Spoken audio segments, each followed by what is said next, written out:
Okay, ladies and gentlemen, we're back up, and, well, unfortunately, Hawken did not work out today, because apparently there is some form of bug that actually makes it so you can't play the game. Don't know about it. We'll check later.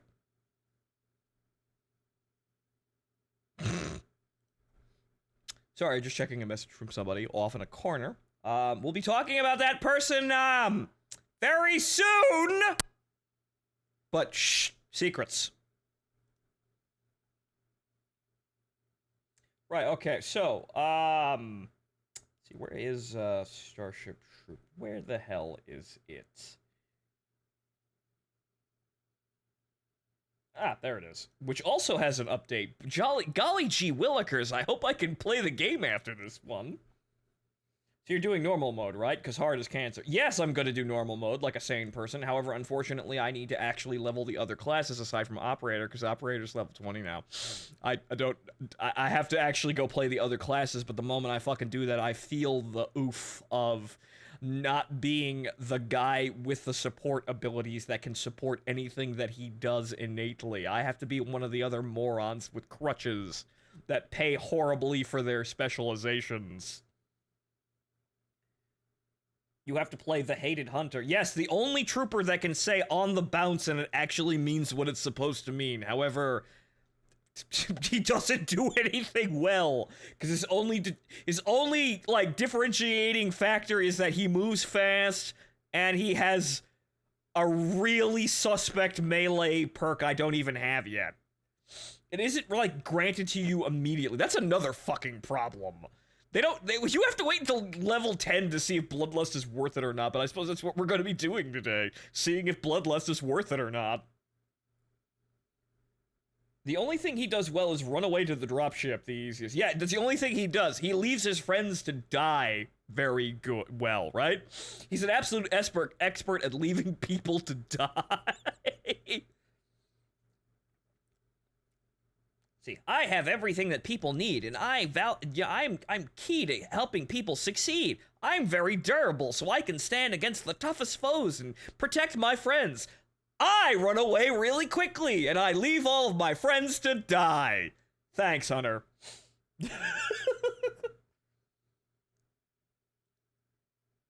It's rather funny because, you know, as I was rambling about the Necronica ideas that I have, like, whatchamacallit, I mentioned, the classes that I made up, Dynamo and Sepulture. There's one I call Apocrypha, which is a stealth expert. They too are also very good at leaving their all of their friends to die. That's like their main thing. They get smoke grenades and they can turn invisible for crits. Or they could just leave the battle, because I don't really think there's any way of stopping that. The rules are very basic, and I just kind of slapped them together, but it's rather funny, because, hey, a class that's really good at self-serving nonsense and leaving its friends to die if things go wrong? I have also run into this problem. So how are they hated in universe? Well, that's the thing. Everybody has fucking amnesia, so nobody knows how to hate each other yet. It's more of, like, they're defining characteristics of a character, and not necessarily a standardized thing, or at least that's how I'm viewing it. So it's like, this is part of this person's personality, rather than this being like a form-pressed sort of thing you get out of a factory. But I do have the ammo fabricator, so now I can jump on buildings and actually not run out of ammo. And there you go, the next one's Bloodlust, which I have absolutely no fucking idea if it's worth it or not. And yes, the first perk you get is, I run away even faster when the shit hits the fan. Wow! Again, like, it's really bizarre. This is the one thing that I really dislike about this game. The Operator is so fucking useful, he's broken. Meanwhile, the Hunter is objectively just completely worthless. And, on top of that, the Bastion, which is a pretty solid class all around, their, like, titular weapon, or rather, not titular, but their key specific defining unique weapon. Also, by the way, I got the det pack, it's also fucking worthless. Ancient was right. It's funny, but it doesn't fucking do anything. But the main thing about the Bastion, their unique weapon is a weapon they can't operate effectively with on their own. They need the operator or someone to feed them ammo fabricators, but they don't get ammo fabricators as a utility. So they desperately need somebody else to help them. Which is fine. Like, that's a good case study for other classes. More classes should at least be like the Bastion and how they have strengths and limitations. The Hunter is just, I don't do anything good aside from have this jump pack ability, which is useful for me, but not for you. It gets me on top of that building that the enemy can't pathfind on top of. And then I can sit there and watch you die. Nerd. Hunter is for solo wolf play. Yes, unfortunately, even though the game on hard really doesn't cater to that at all, and I think that's probably a mistake. Like, this game is a game based around teamwork, so you really don't want people doing that lone wolf horseshit, and the difficulty eliminates that mostly. But I think even having this class here to say, hey, if you have this mindset, here's for you. No, we don't want you here. No, you're literally not helping the team in a game about cooperation and teamwork, and on top of that, you're actually ineffective because one man with a gun is actually worthless at higher difficulties. So let's play, well, actually, you know, let's play AAS in order to actually get this on. We'll play on easy. Let's get Bloodlust and then actually go play up normal and see if that actually does anything. Because I can see that being very useless very quickly. Reminds me of the worst kind of PlanetSide player. And yeah, hopefully they do address that, because Hunter needs the most help, to the point where he needs a redesign. Operator is about the same in the opposite fucking direction. It's like the opposite polarity. He's so fucking useful, it's unreal. I suppose in a game about teamwork, the class that facilitates teamwork should be the most overpowered, because teamwork is in fact overpowered. If players are playing and taking the situation seriously enough to cooperate, right? Like, if they're enjoying the game and they're in the setting right now, they're in the situation and they're collaborating with each other and cooperating to succeed, you want that. That's good. That's great, even. And all the other squads are full, so I'm going to be the lone wolf trooper over here. Oh, woo. Problem is, changing the operator now is that talent of the mains for classes will complain if they start using their fancy gadgets. Darklight, that is some words. Losing, not using. Right. I think, honestly, I feel like the operator shouldn't have the canister, even though that is a really interesting idea. I feel like he should have an ammo fabricator wherever he goes. And the canister thing is a neat idea, but I feel like that should be a perk. Because that's not exactly vital. It's incredibly handy, but it's not exactly vital. And I wouldn't want an operator that doesn't have ammo. But on top of that, he also gets all of the weapons that the Hunter gets. He gets the Hawkeye and all of the Maritas, where the Hawkeye only gets, like, the Hunter only gets the Hawkeye, and it's not even really that good. And he also gets a grenade launcher, and the Bastion also has a unique weapon. The Hunter has no unique weapons, adding to the problems of the class. Because I still think that we should have a high caliber sniper rifle that's bigger than the Hawkeye. I also, fucked with the game a bit to figure out exactly what stagger and stun do. Ooh. And it's actually very interesting, even though I say that, you could say pretty clearly that stun is way superior to stagger.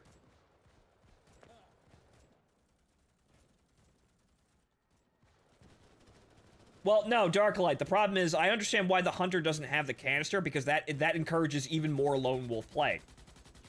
Haha, I'm speedrunning the objectives! I don't need to wait for anyone, I just grab the canister and I've run away! I'm speedrunning the entire game! No, you don't, that's a bad idea. So I understand why it's not like that to start with, because that's actually a bad idea. So we shouldn't actually just do the same idea.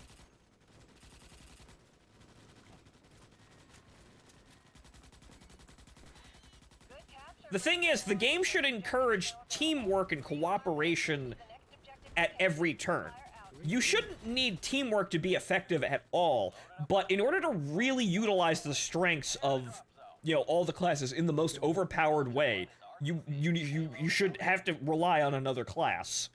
But the problem is we have things that are not really going, that are listening to that, like the Saw and the Bastion, but then, unfortunately, it's not really all that effective, even if you actually rely on other people to get what you need. Because the Saw is not really that good of a weapon. The damage output is pathetic. Its actual main thing is stagger, and not actually damage. I'll do this on stream to demonstrate what stagger and stun is, but you already kind of know what it is.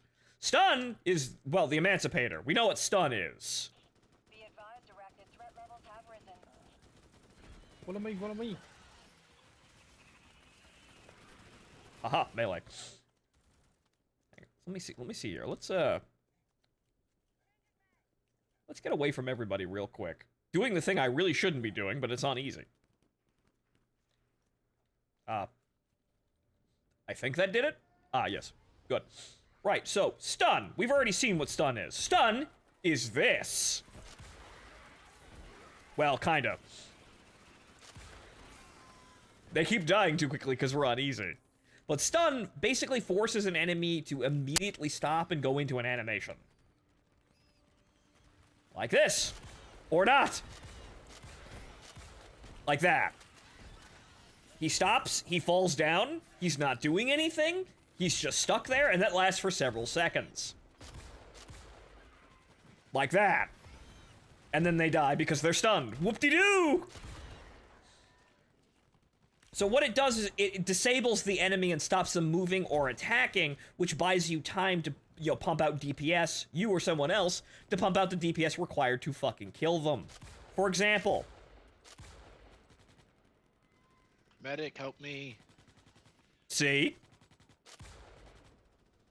What did I do? I stunned that bug, and that guy shot him.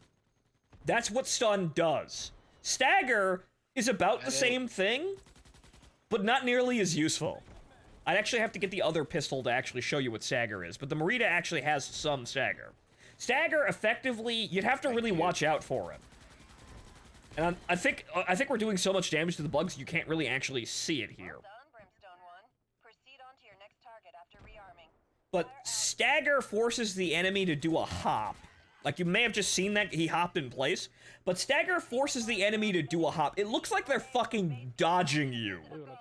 Which is what I thought it was to begin with, but no, that's not what it is. Be advised, sensors indicate arachnid. And unfortunately, the Merida doesn't actually have that on every attack. So we're just killing them super dead immediately. So it's actually, you only really see it on harder difficulties, and the Merida doesn't have that much stagger. The Peacemaker pistol actually has full stagger, so it'll stagger on every shot, but then you see how kind of worthless stagger is. It just kind of bumps them backwards, but it doesn't interrupt their behaviors or anything, it just kind of pushes them back. So they do a hop, and they have like a millisecond of confusion as they attempt to you see the gears inside the AI's head attempting to reorient that, oh, I'm here now. Emancipator is the supreme pistol, hands down. Yes, because of the damage, and also that stun is fucking amazing. You want stun on everything. But stagger is also another mechanic that they could utilize to, make make weapons interesting to give them differentiating traits. Because effectively what we're doing is we're attempting to delay the bugs from getting right in front of us, so they, delaying them from, damaging us and then eating us. So how do we do that? We do that with walls, most effectively, distance, generally speaking, too. So for example, as a hunter, I'm up here. They can't get up here. They will never get to me. So I have infinitely delayed their ability to get to me and then bite my fucking face off. And so I have all the time in the world to dump out the DPM required in order to kill them. Other classes that can't get up, even though you can actually get up here with walls, but other classes that can't get to positions like I can have to rely on walls that have walkways that you can shoot over, right? Because they get stuck on the wall, and if they're stuck on the wall, they're not next to you.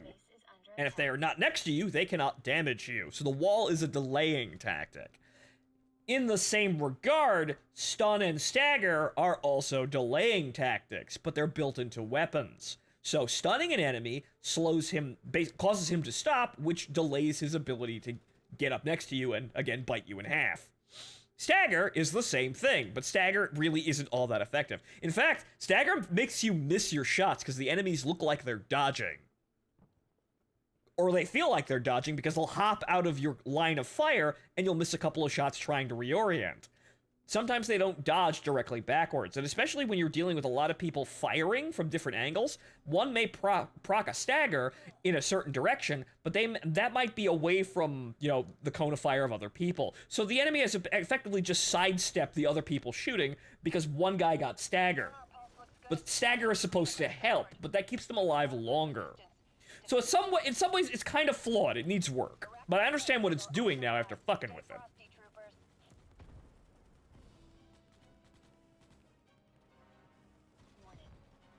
I swear, they better not start putting ammo bags in the bunker. Well, people keep doing that shit, so there's no real way of stopping them. They'll eventually learn, but here, they did not.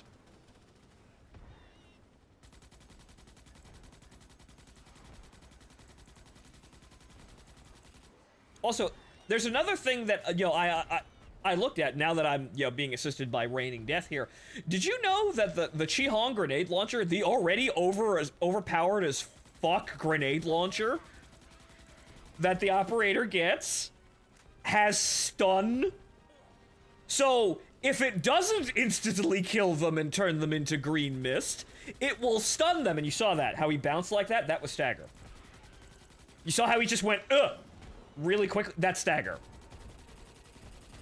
But the grenade launcher has stun, so if you hit something directly in the face like a tiger bug, and it doesn't instantly kill them, they'll be in a stun animation, unable to do anything, to avoid the second, third, fourth, fifth, and sixth grenades that come directly into their face.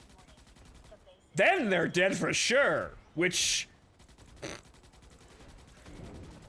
Also, as I have tested, stagger and stun are not effective on grenadiers. I don't know if they're effective on gunners. I'm pretty sure that they're effective on gunners. But grenadiers are immune, or they don't have an animation, but nothing will stop a grenadier once it starts its firing animation. However, the Emancipator says it's effective against warriors, but it will stun tigers. You can actually stun tigers with a fucking pistol, which is wild. But that's because it has guaranteed stagger on, you know, guaranteed stun on every hit. You can also stagger tigers too. It's somewhat less effective, but you can kind of get them into odd, like, repeating infinite staggers. Like, if you're hitting them with the Emancipator, you can get them to stagger over and over again and just kind of continuously bounce them off of you. It's kind of silly, and it looks like it's almost unintentional. I feel staggers for intense waves of multiple enemies at the same time, pushing entire groups back at the same time. Right, yeah, that's what the saw is supposed to be good at. However, the ammunition constraints kind of make that hard. And also, honestly, it doesn't really bump them back that much. So effectively what you're telling me is that you're supposed to be very ammo liberal with a weapon that doesn't have that much ammo. So you're supposed to be basically doing, if I had a saw, I'd be basically doing this. In order to actually utilize the stagger. But that's incredibly, A, ammo wasteful, for you don't actually have any ammo. You don't have the ammo to really be doing that for a long time. And on top of that, it's also ineffective because you're spreading out the damage so thinly that you can't fucking kill anything. And stagger is not stun, and the enemy will not be staggered for more than like a millisecond. So while you... That wasn't stagger. I don't know what the fuck that was. That man was just fucking ejected off a cliff, or that bug. You're not humans. You're far too disgusting for that. But I feel like stagger... I feel like, yeah, you probably could figure out some way to have them both, but I feel like in order to make stagger better, you just make it stun. Whereas, after you punt someone backwards, they're actually... speaking of which... Hey! Wrecked! There also is a cooldown, unfortunately.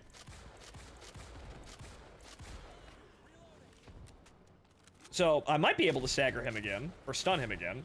Well done, troopers. No, actually I couldn't. Drop what you're doing and Hang on here. extraction point.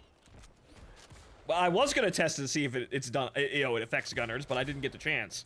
So as you saw, I stunned the tiger bug, but it's got a cooldown, so I couldn't do it again. So basically, like, really quickly whipping out your pistol, and then immediately switching back to your rifle, is the optimal solution. Just kind of pull that shit out, get the stun, and then just go back to shooting a normal gun. You won't get the stun again. Or rather, Okay. you won't get it in a useful amount of time.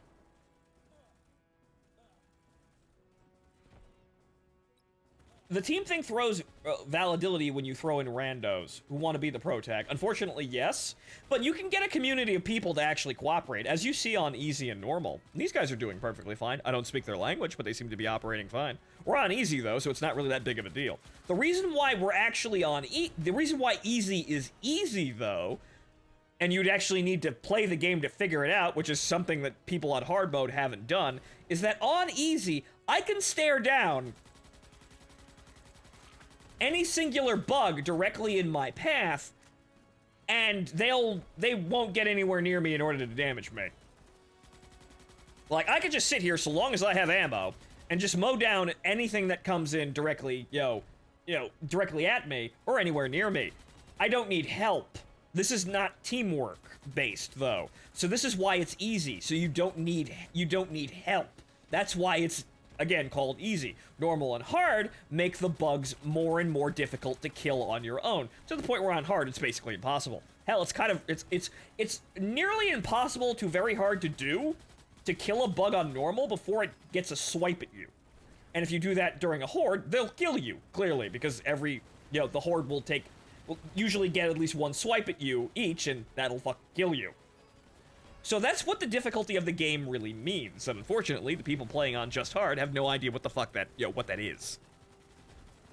So, they wouldn't be playing on hard to be lone wolves, because the hard difficulty is actually the counter to lone wolves. It's actually going above the lone wolf's head in an attempt to counter cooperating squads, because that's what it's designed to be effective against.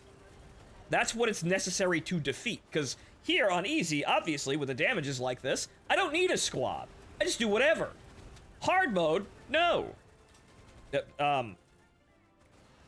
Get that man up. Get that man off the dropship floor. Especially the fuckboy who called you American Pewd. Yeah, the guy insulting me for attempting to organize the team in a game where you need to organize the team. Again, very special gems of people who play hard mode.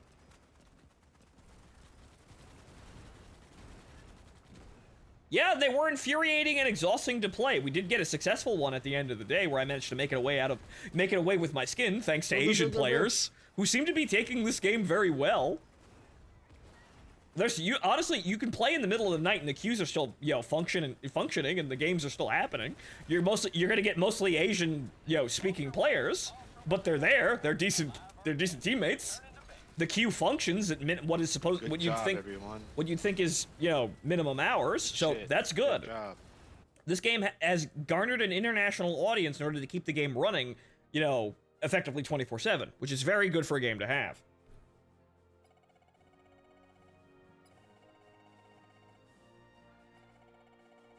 So did I get enough XP for the really strange Oh, you've got to be fucking kidding me!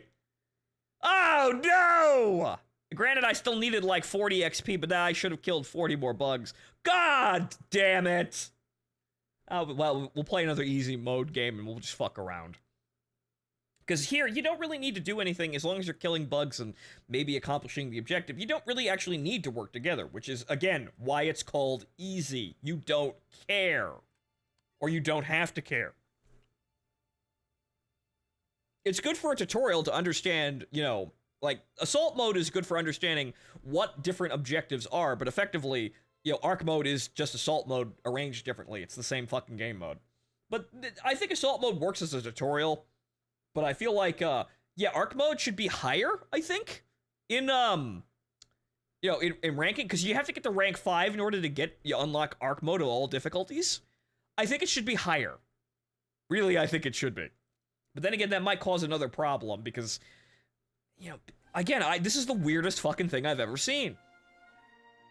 The dumbest, most incompetent players decided to pick hard mode. Whereas on easy, you don't really need teamwork to survive, and on normal, the players are organized and actually cooperating. In a game mode that doesn't really require it as much as you would need it on hard, I don't get it. It's like the people on hard are in this incredibly, like, this entirely self-contained, like, ecosystem. I've never seen this before. I have never, ever seen this before. Onslaught mode. Jesus Christ, Darklight. I haven't thought about that shit for years. But yeah, something like that, I suppose. You can make a much larger map. This map is over a kilometer, wide, I think? I don't know the exact, size of the map. But I noticed, I know from, typically the middle of the map, the farthest away I've seen the dropship, land is like 500 and something meters away. And that's, like, stuffing it in a corner. So I can only assume the map is roughly about a kilometer in size. And as you can see, the performance on most modes, aside from spawning all the fucking bugs everywhere, is actually acceptable to the point where you could actually increase the size of the map. You'd probably get away with it. But yeah, no, something like that. Yeah, the map definitely feels big, and I think that's mostly down to we're only infantry and we have no vehicles. And I'm the only one with mobility modifying, like, elements. Case in point, on the bounce. So, good lord. Man. That makes me miss when arena shooters actually tried to go into things like big team battle. But unfortunately, that's not what people played arena shooters for, so that didn't really go anywhere. But then, unfortunately, arena shooters just upped and died entirely. So, well, there's that. Cliffs are a joke to you. Yes. I am actually the mobile infantry. I don't have my super awesome mech suit, but I have the mobility that the super awesome mech suit is supposed to give me.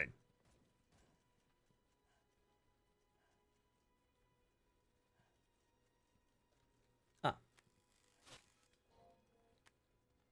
Crank it.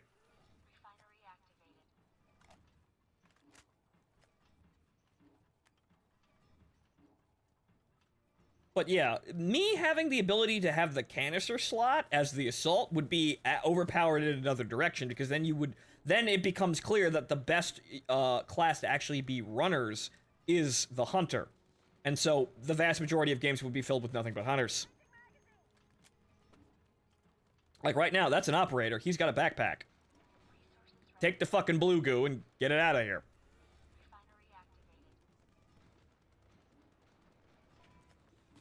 Because my special abilities do not matter when I have a canister in my hand. That's his special ability. The only problem is, the hunter doesn't really have special abilities, aside from whoosh, which is only really useful for finding places to camp, and he's not actually that good of a fire support platform, because he doesn't really have the weapons for it. Like, I feel like what you'd want to do is be the weapons expert, I suppose, but again, he has no unique weapons, so what the fuck?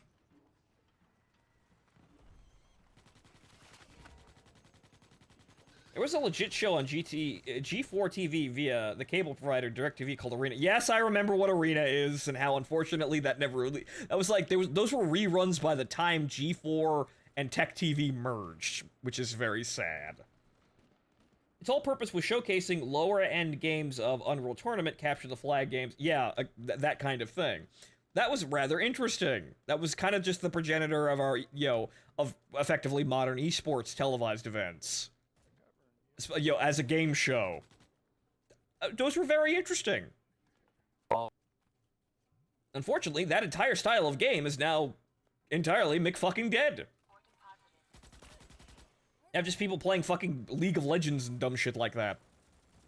And then, past that, Tarkov, effectively. Call of Duty, which, funny enough, they were playing Call of Duty, but Call of Duty back in the... a game of headquarters in OG Call of Duty and a game of headquarters now are two very different things. Mainly down to map design, effectively.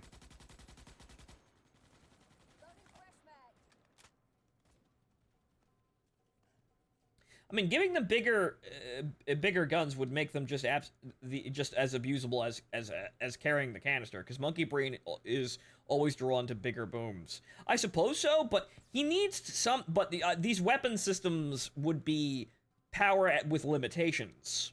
Like, for example, the rocket launcher. The rocket launcher is very interesting. Not that I'm saying you should have the rocket launcher as the hunter, but the rocket launcher is very ammo inefficient. You don't carry very much, and you need to resupply more often. Granted, I have the fabricator, which I kind of need to have, which could, somewhat address some of those issues, I suppose. But you need to have the fabricator on then in order to utilize the weapon systems effectively, because the major reason why the hunter needs this is because if I go up here and nobody else can get up here, I am now out of the logistics loop. So I need to be able to bring the logistics loop with me. I need to be self-sufficient to a degree like that, because nobody can actually get to me to resupply me but me.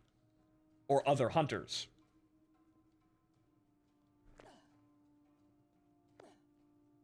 So, something needs to be done to make the hunter actually worth playing. But some of the problems that we have right now aren't really problems and make sense, but I feel like the operator is just too effective, I think, overall. Or he needs to be changed around. He needs some adjustments. I'm not exactly sure what, but is he an amazing class right now? Yes! He's the best fucking class in the game. Which might be a problem, as he honestly overshadows every other class. You can have an entire team of operators, and you'll probably win even on the hardest difficulty. You can't really say that for any of the other classes.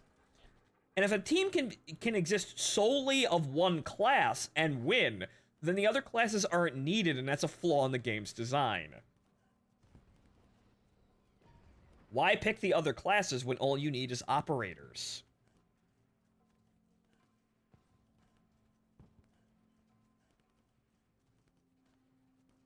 Also, I need to be shooting things, because, Also, you know what it is?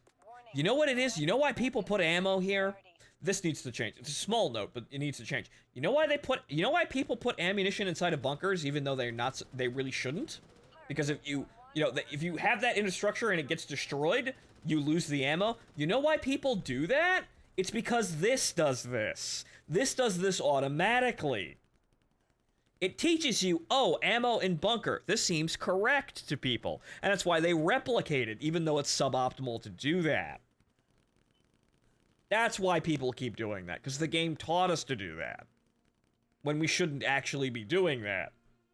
If you want to be super duper optimal about things.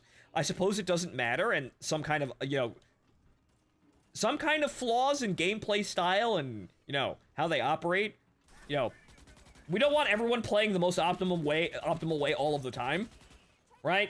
That gets boring.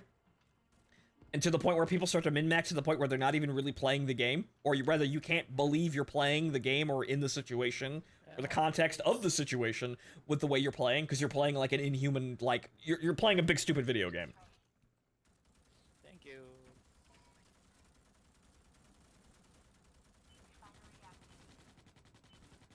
Yeah, it's showing you something that seems correct, because, ooh, the ammo in the bunker. Well, I'll put ammo in the bunkers. So it's not critical, but it's teaching you something that isn't really a good habit.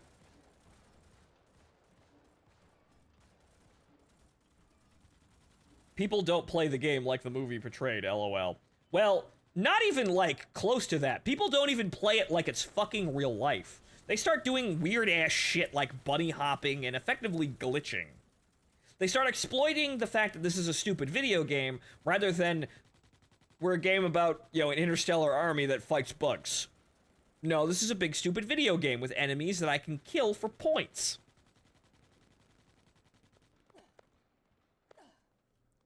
They start playing in ways that don't make sense in real life or are impossible to replicate in real life, and that just drags you immediately out of the experience. Because there is no experience at that point. You're gaming the effectively like inconsistencies, flaws, or just operating issues with the game's physics engine or something. Or like, hey, did you know that if you stand in this corner of the bunker, you don't count as existing, so the enemy won't be able to attack you, so you can stand right here and like stand in a fucking closet and shoot everyone inside the house or something like that. That's the kind of thing they would be doing, that they'd be doing if everyone was trying to do like super duper optimal play all the time. Granted, competent play in the video game is required, but we can do better than that, and the game can be designed to be challenging and not require you to do stupid shit like that. Since we're playing against NPCs, their behaviors and the way that they attack you and interact with the environment and whatnot can be made interesting and entertaining rather than players who only seek to play optimally to win against other players. Right? Because people don't care about being entertaining to fight. They care about winning. So if I'm fighting a player, I'm not going to be entertaining to fight. I'm going to be winning. And that typically involves making the other guy's day hell, which is why I don't really like extraction shooters on principle, honestly. Because the entire game is just a fucking mask for beating this other player and gambling on it. That's really all it is, and it kind of erodes the concept of, what's going on like that, because it's not about the fucking concept. It's not about what everything looks like, why you're doing this thing, how. It's just, what's the most efficient way that I can kill this guy with the least chance of him being able to respond? What's the best way that I could totally fuck this guy and there's nothing he can do about it? Which is why I roll my eyes at the marathon extraction shooter, because the more I read into it, the more it feels like they're doing Titanfall 1 again. Which was a fucking disaster and a half. You ever do game design or prototyping, Phonto? I never really got the chance to, but I have, I have sat and analyzed games purely for my own entertainment, and did things to, like, listen to the, the Valve developer commentary and all of the fucking Half-Life games and shit like that. It's very interesting. And I would actually make my own game, however, unfortunately, I am one person with basically no money. However, like I said during the Bolt Gun streams, now may be the time for lots of people like me to do one-man band projects. Like, because I could make, like, a marathon tier boomer shooter very easily with modern game tools.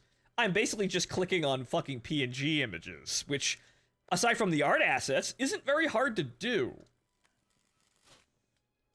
So I would actually want, I did always want to get into game design. I like video games, and I think they're interesting. Unfortunately, I never really got the ability to do that. Or really never found the time. Phonto, Tarkov players are playing the game wrong in the first place. The goal is supposed to be survival. The game is survival. The game is a survival horror game. People running in and dying in the first 20 seconds is wrong. Well, it's not even really supposed to be a survival horror game in a sense, or rather, if it's intended to be that, it's a terrible fucking survival horror game. Yeah, I know they're the spooky rooms with all the fucking cultists and whatnot, but it's not really a survival horror game. If it was a survival horror game, the scavs would be absolutely crushingly overpowered to the point where, hey, we might actually need to cooperate in order to survive the situation because my ability to hurt you as a player actually kind of sucks. The real threat are the NPCs, who we also suck against against fighting. So if we want all of this rad loot and want to get out of here with our skins, we need to cooperate. But the problem is that most people who play, like, DayZ-esque games and extraction shooters don't have that mindset. They see other players as loot. Their logic is, I will not cooperate with this player in order to achieve success for both of us. No, I will bludgeon this man to death for his power, so I have more power, so that I can be, more effective on my own. Flip the script to this game where we're forced to work together and you get that result. But only because we're forced to work together. Sadly, no one's really figured out a way to actually encourage that kind of thing aside from spontaneous silly bullshit.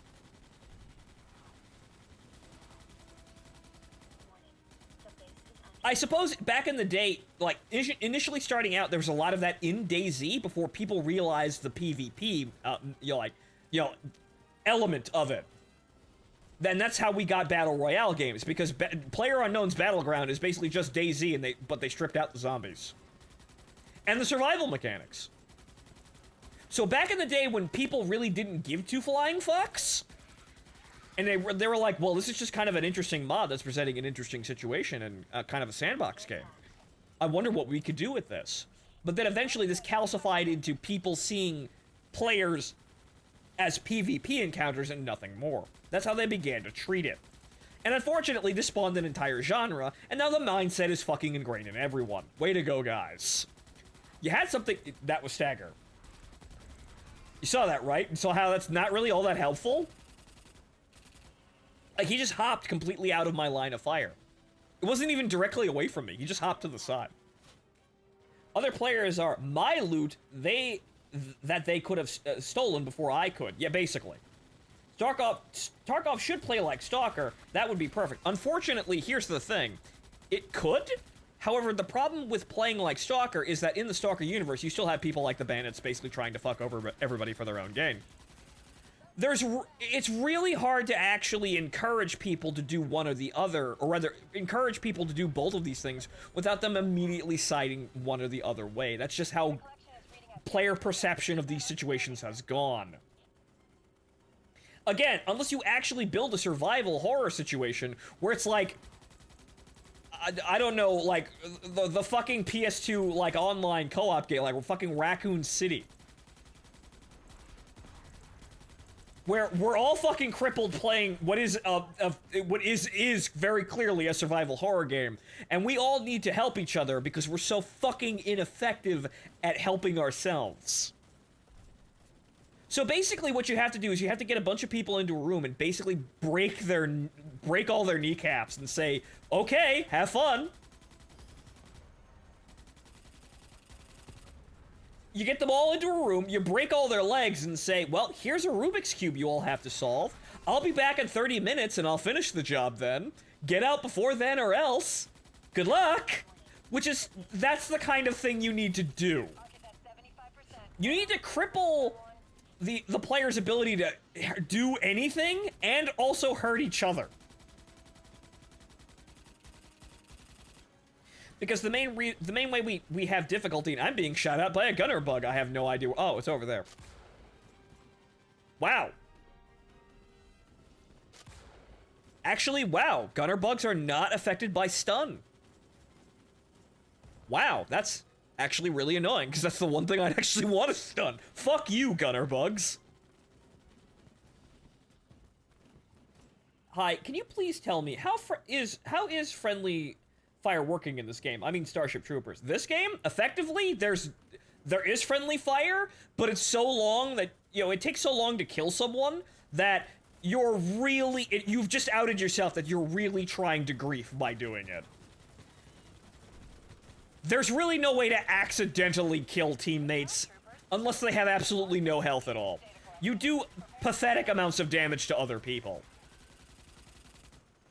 It's present, but not necessarily a concern. So griefing is actually really hard because it actually takes a lot of ammo. And very quickly you're going to out yourself as intentionally trying to grief, and you'll probably be removed. I'm not exactly sure how that actually works in the game. I'm assuming there's a form of anti-cheat and some, contingencies for banning people. But this is the kind of game where, yeah, there's friendly fire for the sake of having friendly fire, but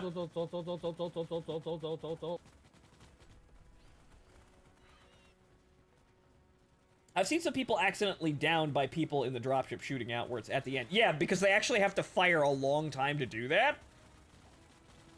They actually have to really, actually sit there hosing people down, hosing ammunition out the door in order to accidentally do that. To the point where it's very clear they don't realize they're actually doing it.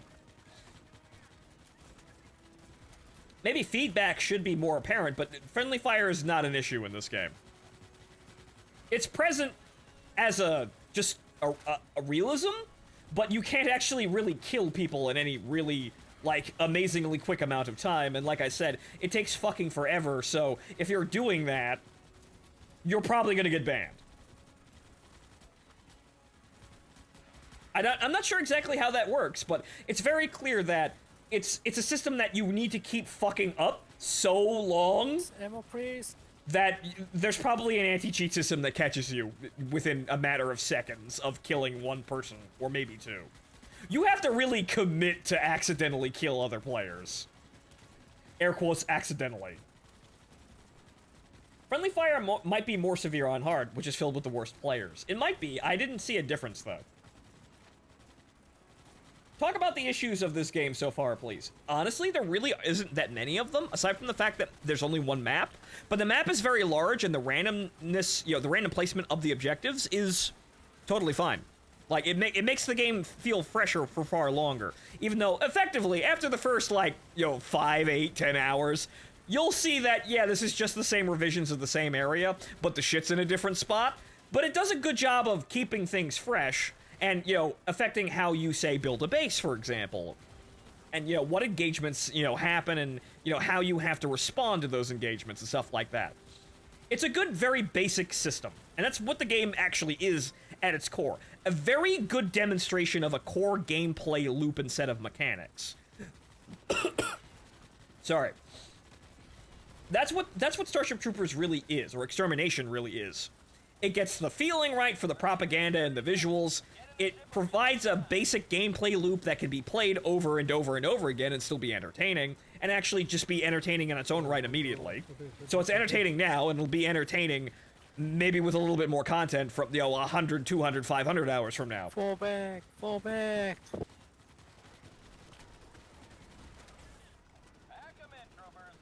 The chaos of the fighting retreat is so much fun every time. It's a little, it's kind of insane, and it's somewhat unbelievable that a military would operate like this, but it functions it functions to add some tension to the last bit of the game. Kind of wakes you up. But the major shortcomings of the game right now is that there's very little content. And then there are some things like the Hunter right now, who really desperately needs help, and, these mechanics need to be, addressed. And there's also a bunch of little problems with the build system. It functions, but it's not detailed or, fine enough to really, to really have an immense amount of control over what you're doing. They could really, make that a little bit more intuitive and a little bit more functional, because you run into some really odd problems where you don't have enough space to put this wall here, but you need to put a wall here because there's a gaping fucking hole in this wall. But the problem is you only have one size of wall, and if that doesn't fit, you have to tear everything down and put it back up until it fits. So there's a bunch of little silly fucking problems like that can be just ironed out in time. The idea of the build system and how building a base functions in arc mode, and how the necessity of it, and how this works with teamwork, and making an economy with the ore refineries, and sustaining and defending that economy to build a base so that your team survives is brilliant. It all it works fine functionally. It's fantastic. It's really entertaining. It just needs little tweaks here and there to really take it somewhere. That kind of describes the entire game, honestly, I feel like. It just needs little tweaks here and there to keep evolving. But the basic idea of the game is great. The major problems are just the extra stuff, like the classes. The operator is actually way too good. He's actually so good he's overpowered. He basically can run an entire team, and you don't really feel any negative consequences. You can have an entire team of just operators, and you function fine. Not so with the other classes, which is an inherent flaw of game design. If you have 3 classes, and the game can function fine with just one class, why are these here? And the problem that we have highlighted, oh so many times, is that the Hunter is the worst class in the game, because he's just absolutely worthless. He doesn't really do anything all that amazing. He has a jump pack. He can run faster, but he can't do objectives, because that would actually encourage lone wolf play, and it's a bad idea, so I understand why that's there. But he has nothing to compensate with that for. He has nothing to compensate for that with, I should say. Words. He should be, I think, a weapon specialist that has problems keeping their weapon systems operational. You do have the ammo fabricator, but we're talking rocket launcher tier weapons that are really ammunition inefficient in exchange for their immense power, so that he can use his mobility to get into places that are optimal firing positions for these weapons, so he can sit there safely using them, but he has problems maintaining that position without, lots of support, i.e. everyone has a ammo fabricator. He needs more revisions, I think. The operator is totally fucking overpowered. The Bastion, I think, is totally fine. The Saw needs work and he needs more weapons. The Hunter needs some critical rethinking, I think. But let's see what Bloodlust is, because this is like his one unique thing. Let's see. Also, now that I'm actually looking at this, again, now that we're at discrete, because I just established what Stagger and Stun are, though it may not look it, the Merida Mark I carbine is actually effectively a straight upgrade to the Merida Mark I. You may think, oh, well, it's a side grade because it does less damage, right? But if it has higher fire rate, so it deals more DPS, and on hard mode, you can't really shock kill. Normal and hard, you can't really shock kill enemies, so it's all about applying DPS as fast as you possibly can. And, in addition to that, it also has more stagger, which punches enemies backwards, which gives you more time to dump the DPS out on the enemy as fast as possible. So, actually, the carbine, for the most part, is a straight upgrade. The Hawkeye, I haven't really played enough to really understand whether or not it's a good or bad. It's obviously semi-automatic with a small magazine, so effectively what you're doing is you're storing all the DPS that the Merida and the carbine have into singular bullets, rather than having a machine gun. So, I haven't played with it enough to really understand if the time to kill is better or worse than the assault rifles. But back to the Hunter, he's not the only one who has this weapon. The operator also has this weapon, and he has nothing else unique. Whereas the Bastion and the operator have the saw and the grenade launcher, respectively. The Hunter needs a specific type of weapon, and I think what it should be is heavy weapons that are designed to hunt. They should be very good at, like, killing tigers and grenadiers. But they suck at, or maybe they're less optimal or suck at killing smaller enemies. Like, for example, I have this big gun with this high-velocity projectile. It's really good against large armored bugs. However, it over-penetrates warriors and doesn't really do anything. Damn. Yeah, maybe they'll fix it, the balance, in the next patch with the Troopers entry. The Troopers? They're actually adding a new class? I didn't actually see that. They said they were going to actually add or rather, put up a roadmap or something like that. I have not seen that. So they're adding a new class? But the Hunter desperately needs help. He needs something. And the only thing he has is Bloodlust, which we're going to fuck around with now, because I actually need to go up to normal to see if that's actually worthwhile. This is his really only unique thing. Let's see if it's actually worthwhile. And before they go the other way and make him able to suicide bomber by overcharging the jetpack orc style. Press the big red button. But remember, the enemy cannot press the button if you disable his hand. So maybe he has an instant kill move that the enemy can stun lock you out of. That's another thing as well, Darklight. Maybe he should have a different melee weapon. Or rather, maybe he should have the ability to take a melee weapon or a better knife or something like that, or like a power sword. Not really like that, but you know what I mean. Like a bayonet with like an electric or energy edge or some shit like that. An E-Pack dagger. Or something like that has a large melee range in exchange for a pistol. An entrenching tool. Yes, magic shovel. Laser shovel! But let's see how good or bad Bloodlust is. This could go very badly very quickly. Attention on deck. Brimstone 1, your mission is to secure the Ark. So the whole idea with Bloodlust is, when I melee something, I get hit points back.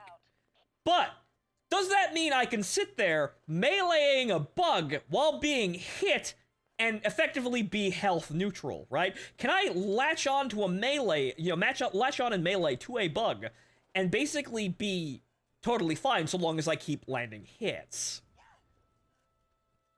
Like, I'll be able to, I'm basically invulnerable as I am attacking this bug.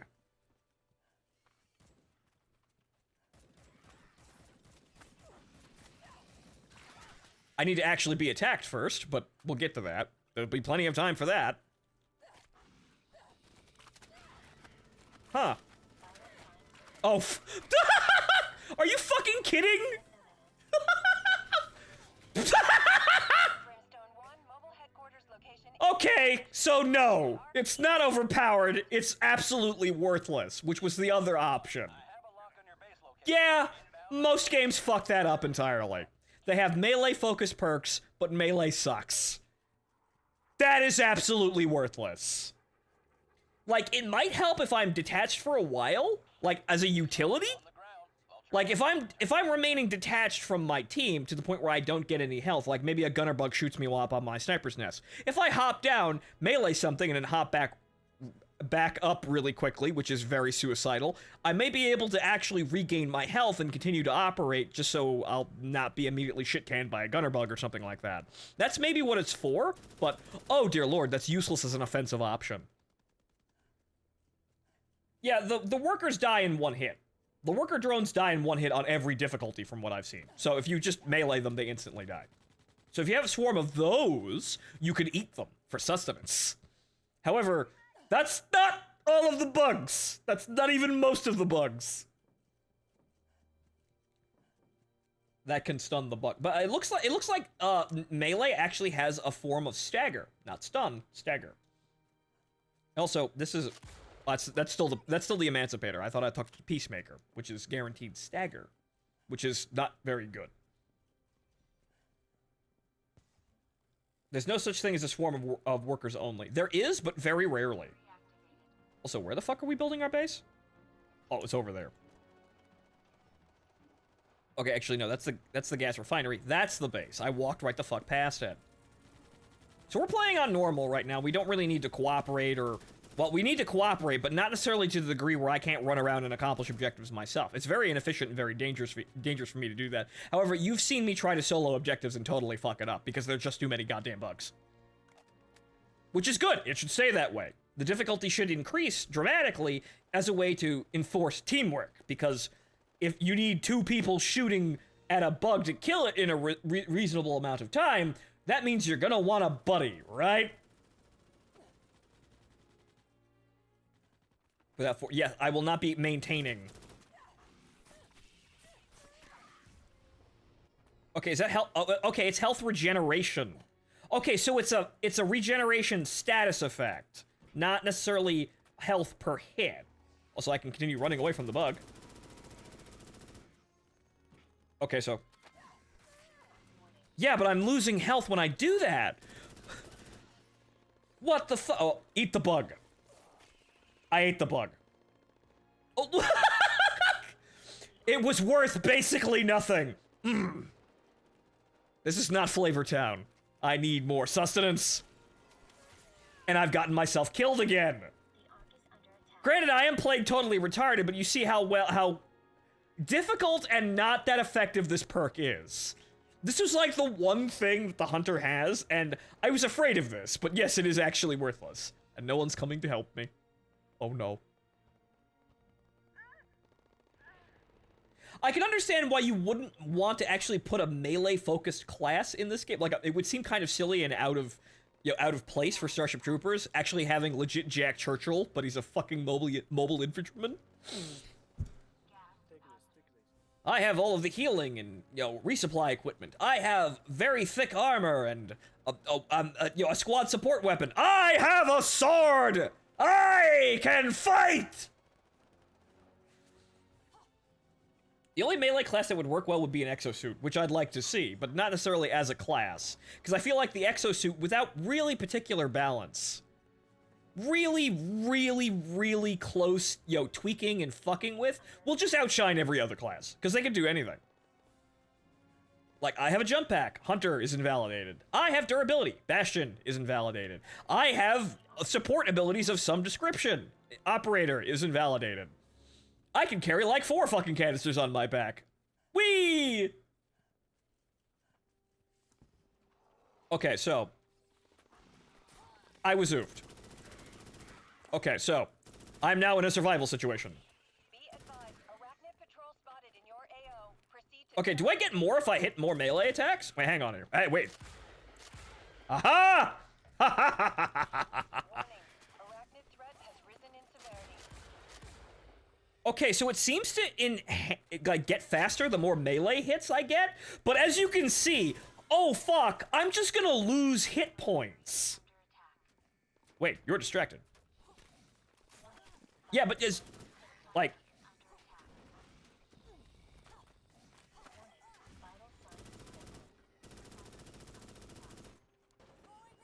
also, I had a napalm grenade. I don't know why I don't have it equipped. Like, it is so fucking easy to take a hit while you're doing that. And effectively, anything you've got is rendered worthless. Oh. Munch. Munch. And I was still killed by a gunner bug. I was standing out in the open. But that's really bad. That's... Guys, remember this occupies the same slot as, like, extended magazines? And shit like that? Be advised a resource I think I'd rather have 90 rounds in my gun. Which is something I can do as the operator right now because I have all the perks unlocked. Or, like, either game durability out of the Bastion, or have all of the ammo that I need to maybe kind of support the Saw on my own. Which I think you can do. If you have all of the upgrades to just do that. But you lose the durability of being, like, really resistant to melee and gunner bugs.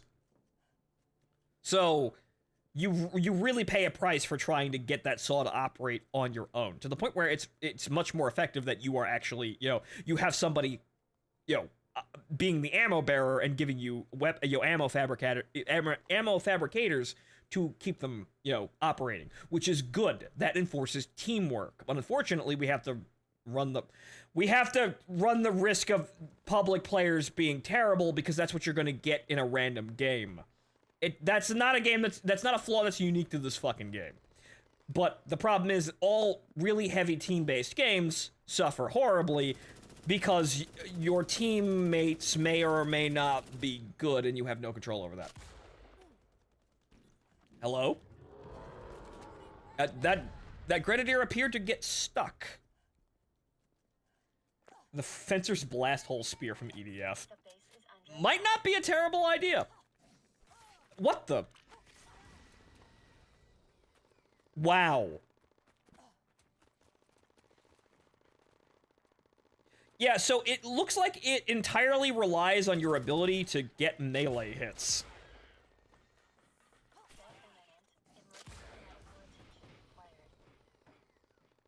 Yeah, this is an entire strategy of just trying to stun people, or stun bugs, and then run away really quickly before the melee backfires on you.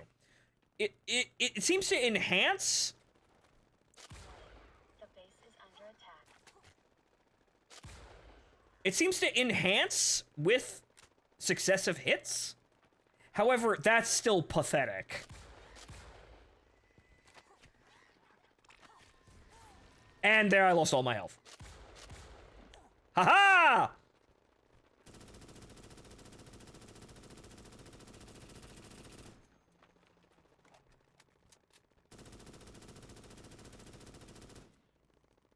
This is what the hunter does. This is all he's got. I'm sitting here on top of a fucking lamppost or a flagpole or whatever the hell this is, and the enemy can't pathfind me. And the only thing I have to worry about is gunner bugs.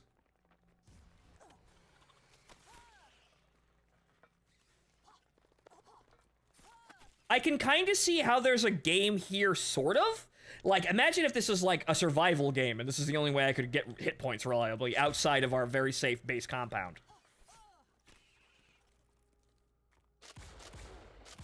You wouldn't want a player doing this, though. Like, I can kind of see the beginnings of a game here, of like a desperate survival sort of experience here. Kinda? Like we're playing Rust all of a sudden in the middle of everything or some shit like that?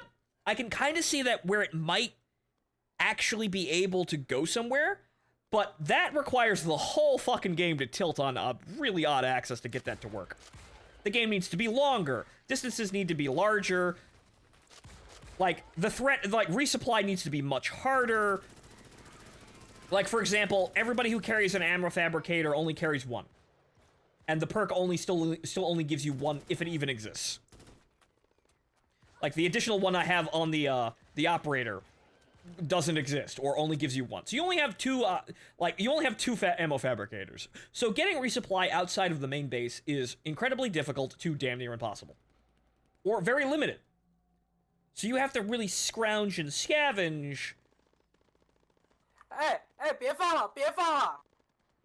Stop putting the yellow gas can. Even the Asian players know. Stop rushing the fucking objective. Good that everyone's learning now. They can all yell at each other so I don't have to. They're all learning. Don't rush the objective until the fucking base is ready. But I'm running around and basically fucking around, and I haven't gotten into trouble too much here because I'm playing the most evasive class period here. Destruction is I have died twice, though, so it's not like I'm amazingly successful. But I can kind of feel like that there's a survival mechanic in here that's kind of buried in the class that you might be able to do something with, but you're playing a different game at that point. That is not this game. The game moves light years too quickly for that shit to actually matter. Did that count as a melee hit? No. The melee is way too wonky. Maybe if you had, like... Okay, maybe not a sword. What if you had, like Call of Duty-esque lunge, where you meleeed a bug, and you locked onto them. But when you meleeed that bug, they were stuck in an animation that was receiving the stab. So they couldn't attack you if you got the stab off, right? So you're basically animation locking the enemy out of being able to damage you while you melee them. So imagine, like, you took your knife out, and if it connected, you launched into a short animation where you hop up and stab the bug in the eye. And you just keep doing that until it's dead. Like, that would be a more effective system to use this with. Because the melee's way too odd, limited, and floaty to actually be reliable. As you saw, I'm just getting hit over and over again as I'm trying to get more health. Like, the stun helps. Not that much, though. And also, I'm not dealing with, just one enemy. Give the hunter a bonsai charge. Yeah, something like that. Like, that might be helpful. Like, if you change the melee system like that for the whole game, and the hunter was really good at it, and could utilize Bloodlust. Like, imagine if you're playing the hunter and the melee animation plays faster because you're the hunter. Like, that's a way you can tilt it that would actually be a net benefit for everybody, because then, effectively, melee has stun. It seems to have stagger, which is functional.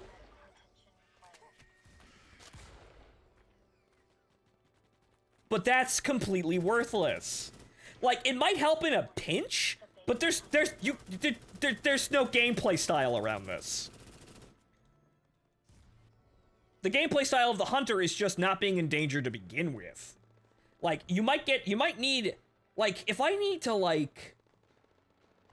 heal, because imagine if I got shot by a gunner bug and I got him, I could just as easily use my mobility to double back to a base. Well, there's that. The bugs are there. I could just double back to an operator or a base and be healed that way. Now, you could say that, oh, well, you don't have to... Ow. Nice. You don't have to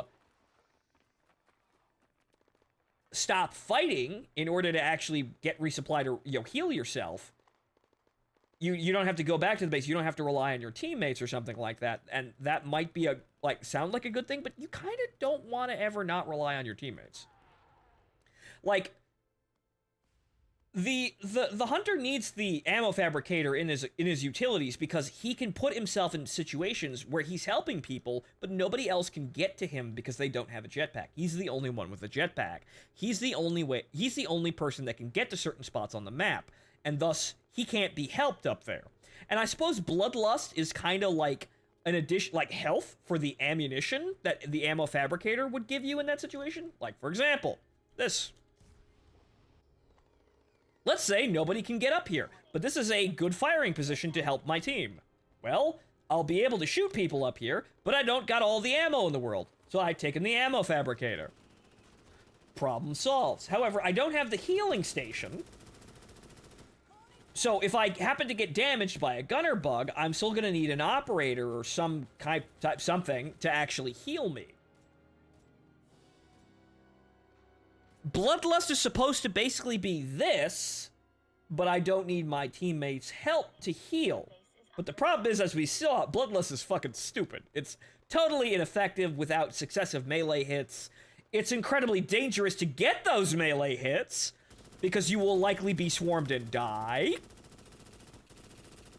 Maybe you could prune the attack waves in a certain way? Like, for example, like I could kill the warrior bugs and just go after the drones? Oof to that man, though. Like, I could prune the attack waves, like, I'll kill the drones, and then I'll eat the workers, because the workers are easier to, like, focus on, or, like, they're easier to handle, even in large numbers. And they won't bite me, you know, bite my face off? Something like that?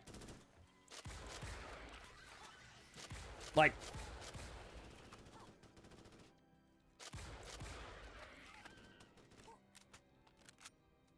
Something else the hunter could get traps. Well, we already have traps. That's effectively, he gets the cluster grenade and shit like that. But everybody gets the same things, effectively. Like, and I honestly think that the Bastion, I haven't looked at his grenades, but, the Bastion seems to have more traps than the Hunter currently. Like, he gets, like, shit like the shock nodes, which effectively act like barbed wire fences, I have found. I wanted barbed wire, and then I seriously looked around and went, hey, the shock nodes that you could place on the ground are effectively like electrical barbed wire. We already have that. He also gets things like the healing nodes, which I haven't gotten yet, but effectively heal people in a radius like that, which is kind of odd that he has that, but you don't want to give that to the operator. The operator already has way too much shit. Patrol spotted in your AO. Proceed to terminate the patrol. So I feel like more diverse traps or equipment like that may be good for the hunter, but he definitely needs to be rethought. That's kind of the thing. There's a million different ideas for how you could make him better or make his abilities that he has right now important. Like, but you kind of have to tilt the entire map design to do that sort of thing. Like, right now, oh no, I've been hit by a gunner bug. Well, hang on here. Well, no, because my teammates fucking killed it. You see, that's fucked up. That right there is totally fucked up. Like, I could be trying to use the perk to heal myself, but my teammates may gun down all of the bugs that I'm trying to heal from. And that way, teamwork is actually impeding me. Like, I'm not able to use my ability because my teammates are being too good. Again, ass backwards. So now I've begun to hate my teammates now because, dude, I need to heal. Dude, stop killing all the bugs! Dude, stop killing all the bugs! I need to heal! Dude! Fuck! Reported! You see where this might happen? You see how this might actually happen? And actually, yeah, that's maybe a limited use case sort of situation. Like a very, like, a mostly rare to very rare situation. But that's the kind of thing that would happen if you spec the Hunter's kit more in line with this. If you did more things like Bloodlust. You actually run into the problem of, I can't use my abilities because my teammates are busy killing all the bugs before I can ream the bugs of their essence or some shit to enhance my power. They're killing all the bugs, so I can't rip the bugs' heart out and possess their power. Or something. A resource cache has been uncovered near your Yeah, no, Bloodlust is not conductive for co-op play. I understand the idea, but yeah, no, you see the problem. We're finding more and more problems as we're going on. Or theoretical or not, there's still problems that a player could encounter, which could effectively, again, doesn't help Hunter and make their gaming experience worse for trying to play Hunter. Or if they really are committed to Hunter for some bizarre fucking reason, because they think the jetpack is the coolest fucking thing ever, and they're super cool because they think that, hey, I could use this in Lone Wolf up the buildings and no one can touch me. Fuck my teammates. Like, further enforces antagonism towards your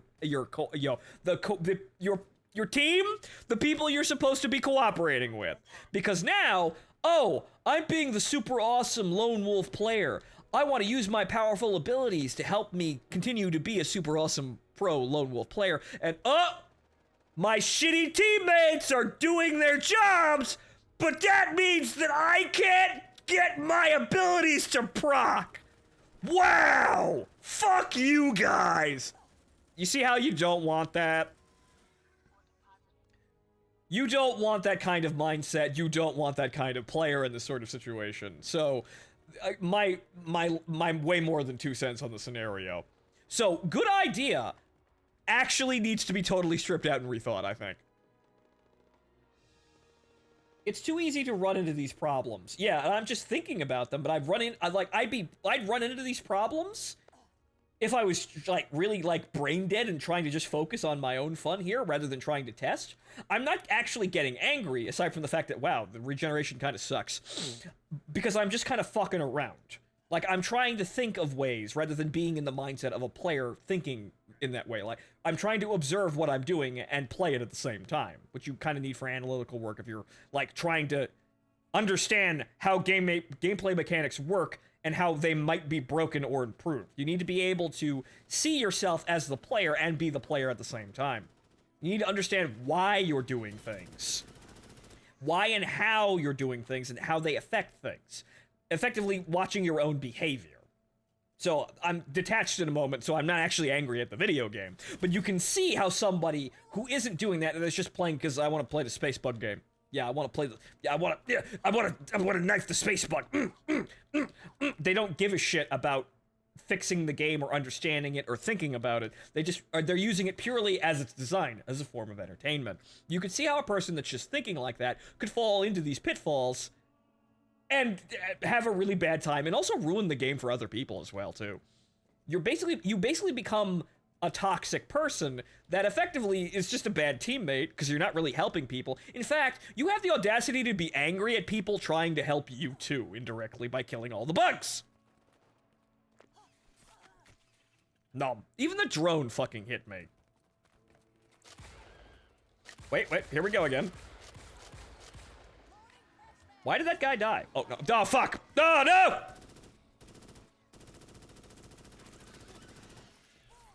Lunch. No.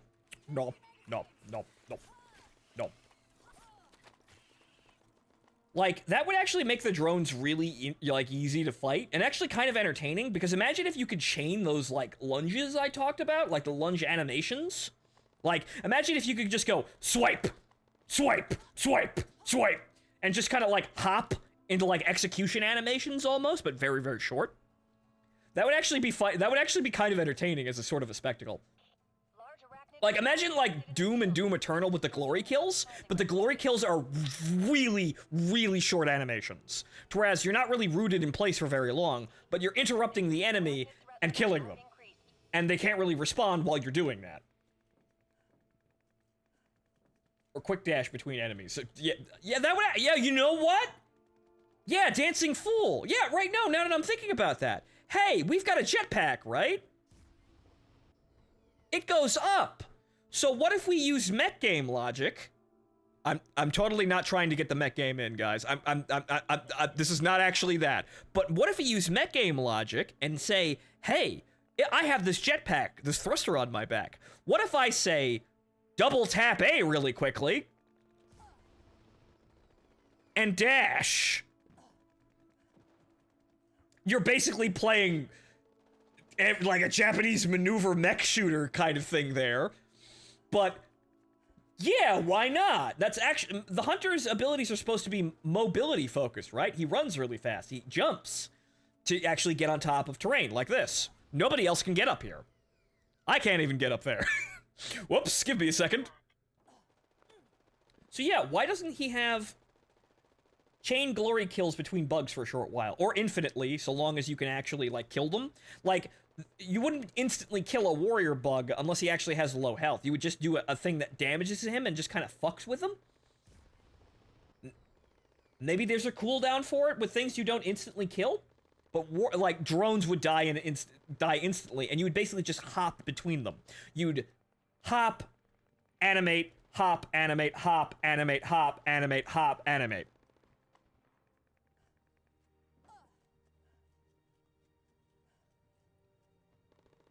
So maybe you would be able to do those sorts of chains, I think, like that, with drones at least, and things you can instantly kill. It'd be really funny, and you could also have a perk that increases melee damage to make that more effective. But you're not that, but here's the thing, everybody could use that. So maybe the Hunter's just really good at utilizing that mechanic, and I think that would actually improve the melee for everything, honestly, in a lot of ways. So maybe make the Hunter the only person who can do the hopping melee, because like the very quick melee chains. Maybe that's the thing. You have the animation system so that somebody can basically use melee as stun, right? So effectively, meleeing something. Again, I'm the only one who can get up here, not that this location is actually any use. So I feel like we could find more inventive uses for the jetpack, like the dashing, and maybe like we were just trying to play Hawken this morning. What if, like, Hawken has air dashing and like gliding. So what if I used it to sprint faster? Like I had speed. If I'm sprinting forwards or something like that, I'm doing some kind of contextual action that tells the game I want to do this. So what if I'm walking like this and sprinting, and then I activate the jetpack and I dash forward instead of up? But my idea is effectively melee does this. That's it. But it's in a single animation rather than a bunch of actions. That's what melee would be. Also, haha, napalm. Oh, if you get a kill with a jump, that refills your meter a bit. Maybe? Haha, my jetpack actually runs off my adrenaline, so when I'm feeling pumped, I generate more fuel. Maybe we don't have to get that ridiculous. But there's a lot of things you could do, and honestly, the problem with Hunter is it's doing none of them. So you have to do something. That's what I think. The Hunter has to do something. And we also, even with the regeneration mechanic, disregarding that, I think dashing would be actually kind of cool. And, once again, more accurate to the book, Starship Troopers, because that's why we're called the Mobile Infantry. Because we're mobile.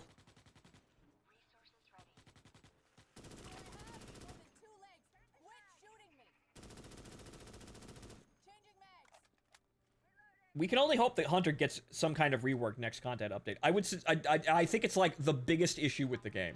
A game that's actually really good as it is and really doesn't have too many like glaring issues. Like there's really no glaring issues with this game as it's presented aside from the lack of content, which isn't that bad. Like I said, it's randomized enough that it feels fresh and I can continue to play on this same map just Home is okay. over and over again. Come back. Like, I can continue to play this, in this format. That's what it really is. That's what it really is. The format that the game is taking, irrespective of the content, is great. And that's what makes everything really enjoyable. Here is some burger money. The Egyptian princess titty monster business is picking up. Oh boy, my favorite subdivision of Uber Eats. Thank you for the $5, Deku. And also, not shilling. Deku's commission month has begun. This month is Egyptian titty monsters, or something like that, right?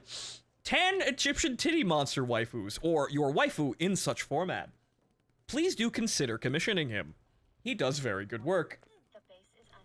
I'm smiling and I'm giving a thumbs up, but I don't have the webcam up. Really trying to sell the advert, even though nobody can see it. Thanks for the $5, Deku, though. Oh, definitely. For the first release in early access build, this release has been borderline perfect. I agree. There's very few bugs. Ha ha ha! But you know what I mean. There's very few bugs. The game runs acceptably, except on the highest levels of detail in the thickest parts of the action, where any game would chug like nobody's business. And it's not even really that bad if you don't play on max settings. The optimization needs work, but the game's playable. It doesn't crash on me or anything like that. The format in which the gameplay is taking place is fantastic. The cooperation works. It's just that the classes need some work and love and care. And there needs to be more content. Everything that can come in time. Fuck, I'll pay for it. The game was $24 fucking. I feel like this game is a goddamn steal. If we get more content. Because really what I paid for is this map and this basic format for gameplay. I would like more of this. I'll pay for DLC for this shit if we actually get really good DLC. Though, this kind of thing with DLC might be a bit of an odd thing because paid DLC and stuff like that is always kind of a fucker because you fragment the player base based on who has what. So, I'm not quite sure how their monetization strategy is going to go.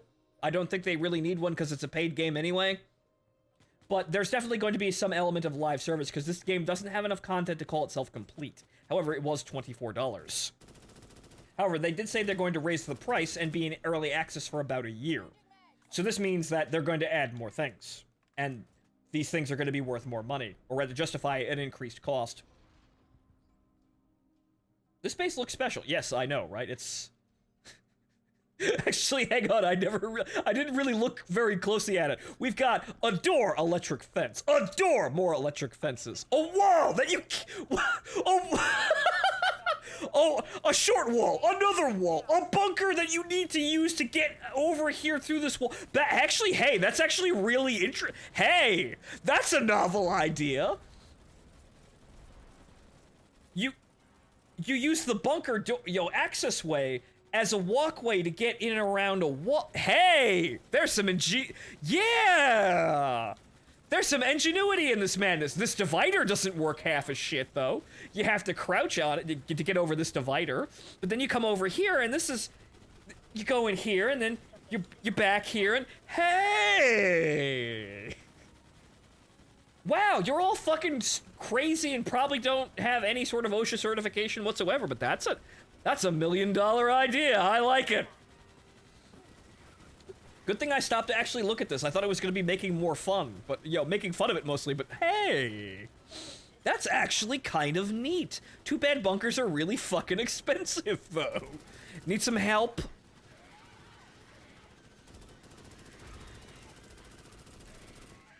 But see, that's one of the things another thing that needs to be addressed. The build system is very primitive. It functions perfectly fine. It's just very primitive and hard to really control things, but... Funny enough, because we have these limitations, because it's so primitive and uses predefined, sized blocks and materials, and you can't, it's very rigid like that, people come up with shit like this. Which is actually, I never thought of this. This is actually a notable enhancement to a double-sided wall. Having this divider in the middle. Because I'm building the trench walls like this, but this is actually kind of interesting. And using the bunker to assign more trench... This is very interesting. Someone deserves a medal. You see, fortification science at home is enhancing. To counter the ever-increasing looming threat of the bugs. We're getting better at building forts. So we're actually have some limitations on the system being the way it is. It actually spurred some very interesting designs here. That's rather neat. I still would like walls that are one section that can be like pulled and imagine if it's one section of this wall and I can just define how long the section is rather than it being like 4 sections, which is all these walls are. I could customize and build by block. Rather than having predetermined sized blocks. Because that's what kind of causes some strange issues. But as you can see, people have come up with some really rather interesting ways around that, or ways to utilize the system as it is. Brilliant. Humanity will win this war. It also seems to be fucking with the bug AI. Yeah, the bug AI is kind of goofy. As we found, these short walls actually do work like barbed wire. We've lost the bunker. Oh, no. But hey, wait, no, I can step in here and this... Wait a minute. I think this space is too small for them to actually really lock onto me. See, this is interesting. I want to play with this. Because the AI might be kind of fucked by this. This might be a very interesting way of doing that. Because, he may hit me through the wall here, but he also gets stuck on attacking the wall. That actually counted as a melee hit. Wow. I didn't think the melee range was that big, but okay. You see, that's kind of the use of Bloodlust right there. I'll give that 75%. We're almost there, Brim. Ha-ha! I've stun-locked the AI with my fort! That means I can utilize Bloodlust, because they're being delayed from attacking me. But I'm still in melee range. Once again, this is how this whole game works. You build distractions and delays so that you can kill and manipulate the enemy. Chief among them being able to kill them. This is definitely built by a tower defense player, though. Also, integrating the shock walls into regular walls might be nice, too. The major problem, I think, with the shock walls is that there isn't enough of them, and they're very expensive. So you get 4 of them, and at the end of the day, the only really good place to put them is around the arc. Not that this base is going to fall apart to that extent. Like, having an outer wall be shock walls is a neat idea, but you don't get enough of them.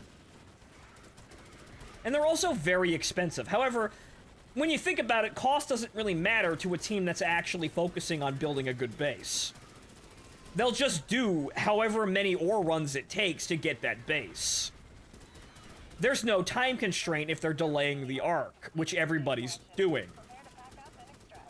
Partially because you need to, and partially because it's just better that way.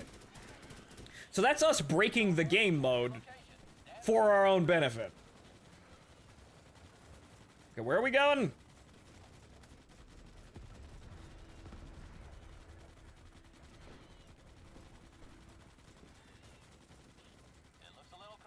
Over there.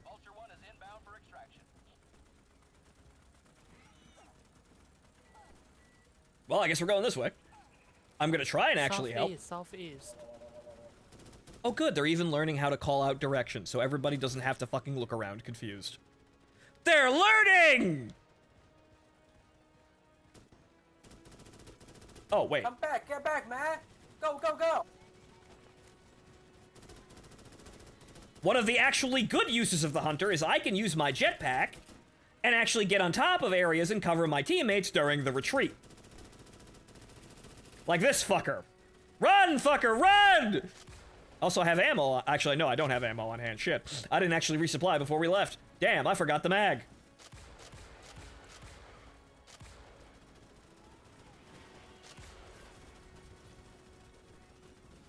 That guy's dead, though. Oh, fuck. Oh, no. I might be able to help them, though. Get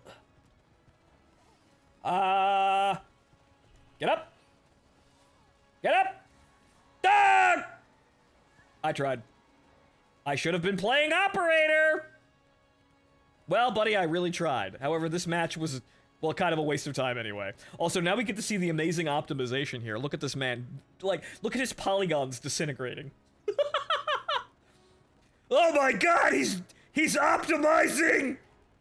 Ah! Like, look at that. Obviously, that's optimization at work there, but look at his polygons. They're melting underneath the cruel desert sun. I'm still kind of, like, totally fine, though, but I will wither away just like this man. He's turning into a skeleton. Oh no, he's turning into a PNG. He's gonna lose all his polygons until he doesn't have any polygons. He's gonna be a flat 2D image.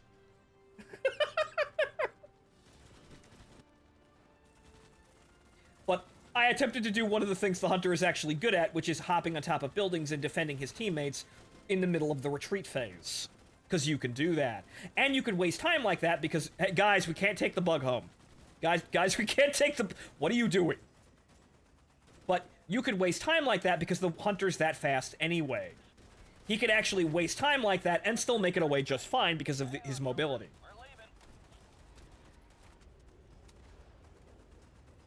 They wanted a pet worker bug.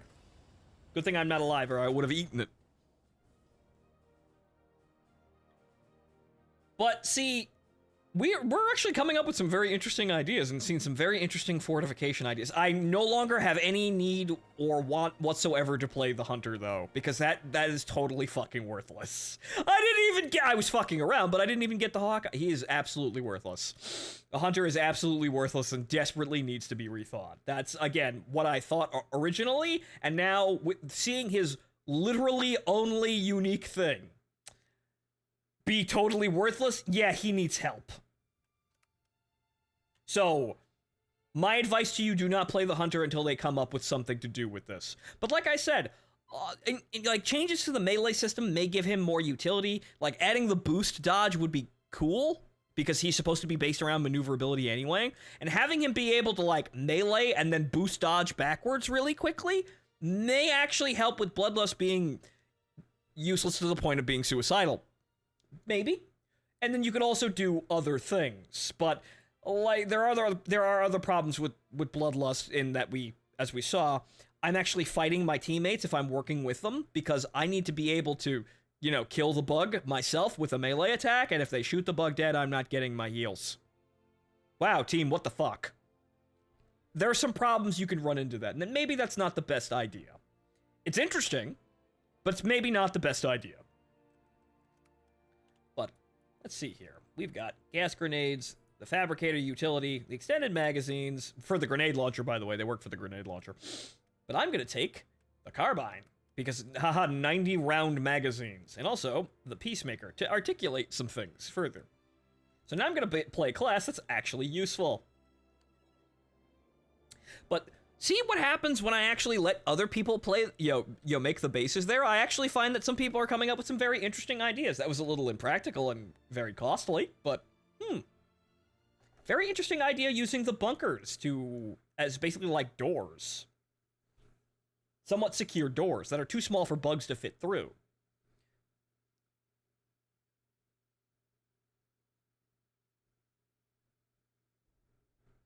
But generally speaking, early access currently is damn near perfect for this game, sans the content, which it's early access.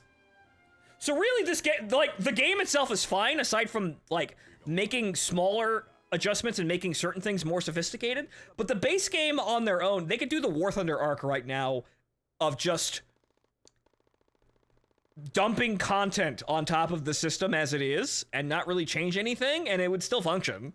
It would be suboptimal because certain classes definitely need help and we need more content. Attention on deck. But they could just say, well, here's a new map, Mission is to secure the Ark and activate and it would be fine. ground mapping data. Once it's done, Here's a new map. Here's a new weapon. out. Okay, thanks, see you in like 6 months. It would not be optimal, but it would function. It would be no worse than other games currently with that shit. I'd like them to be better because I want this whole PvE-focused sort of game to be successful, which is also why I'm rooting for Hawken as well. I'm very tired of PvP games where the only thing to do is beat other people out of, beat people senselessly for their fun. Because it's the only way to actually have any fun. Because then, it very quickly, doesn't matter what game you're playing. Because it's not the game. It's you versus that other person. The contest is, hey, I beat you.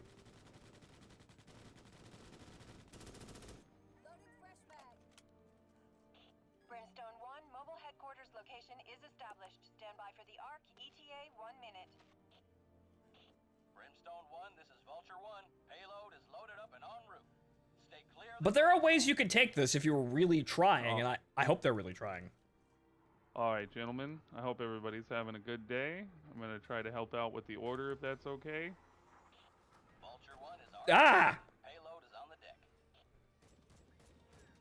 The day's going good. How about yours? Pretty good, pretty good. Everybody shoot Eddie. Colonel because he's stuck. Alright. Just bear with me on this one. Can I get 6 people on gas for only 1 round of gas so we don't have to worry about it for the rest of the game? Get me 4 gas and we can ignore it until the base is ready. Can do. Alright, I'm gonna and then get can some I blue get gas. 4? If I can get 4 on each of the ore, I would appreciate it. I'll go to cover. Got a problem. Actual team work. I would have basically said the same fucking thing anyway, so why not? Someone's actually trying to take the lead. And wow, no one's screaming at them to shut up. Wow! You got a lot of people going to gas. I would appreciate people heading to Bravo off that squad.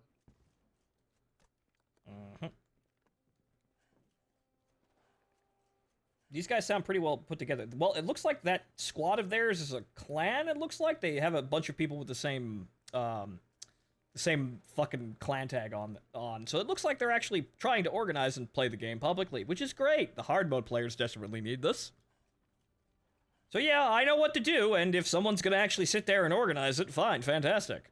The only thing different that I would do is, it's just my voice saying the same fucking orders.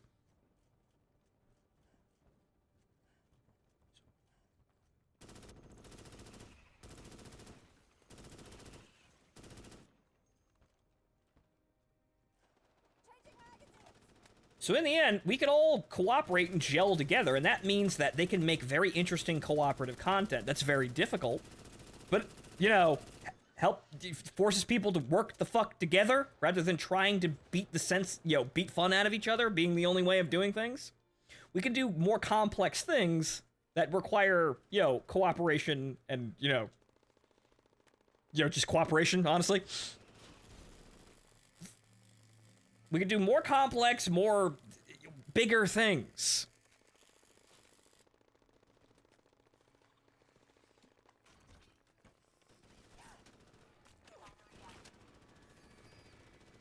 Also, to showcase it,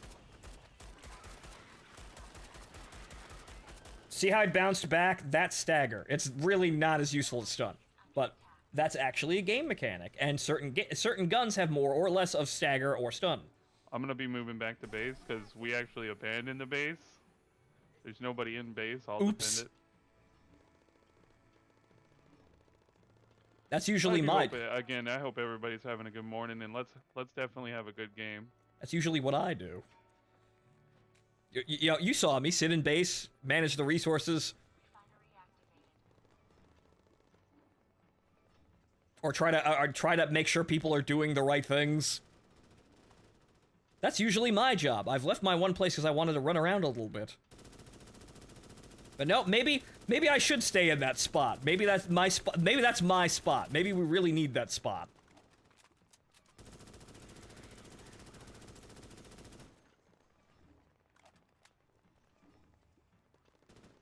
Resources ready. Refinery activated. Warning. The base is under attack.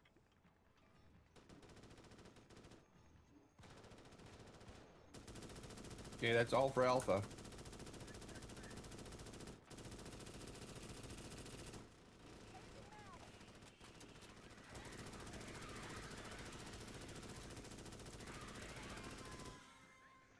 Warning.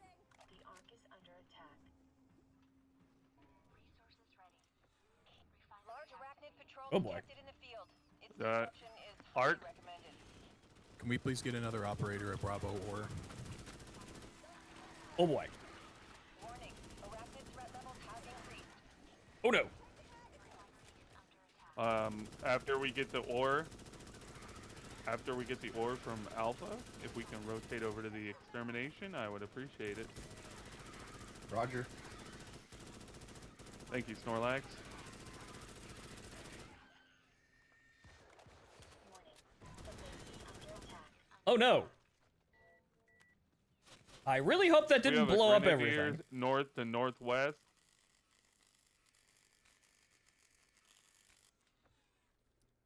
I think those cans are still there.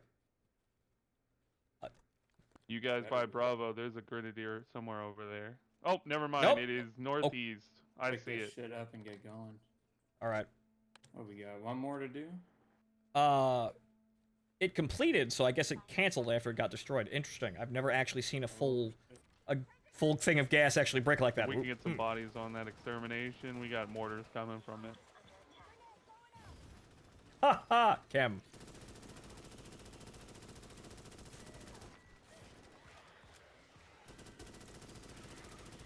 Salvage these field power generators in this Ah! I'm down. Oof.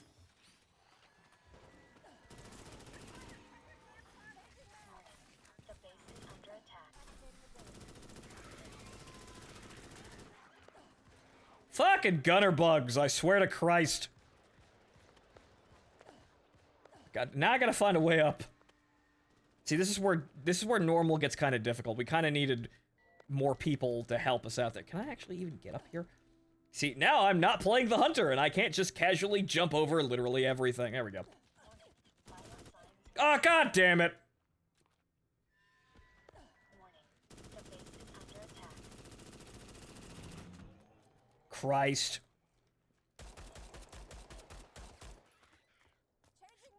Oh boy. Well, I still got the drone to keep me alive, though. North, this is crazy. I've never seen a mortar bug's body actually go gray. It didn't explode. Huh. We're gonna need Three of us some. are down at the alpha bug infestation. We're gonna need some help over at Alpha Gas. Squad just got wiped. Heading to Alpha Gas. I'm also being chased down a hill by fucking gutter bugs. God damn it. We need at least 2 more. Yeah, we'll send some lag members over there. We're coming. Support!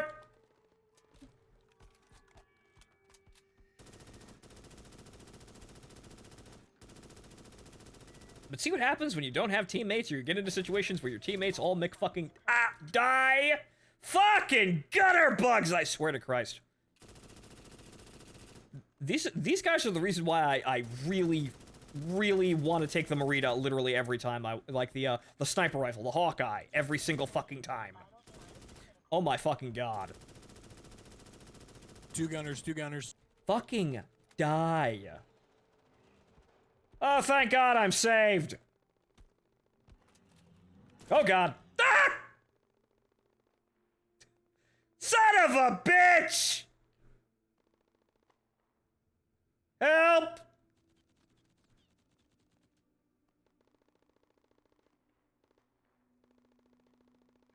Thank you. They kept sending gunner bugs. The base is under attack. I started up there, and then I got progressively punched down this hill by them. I saw that.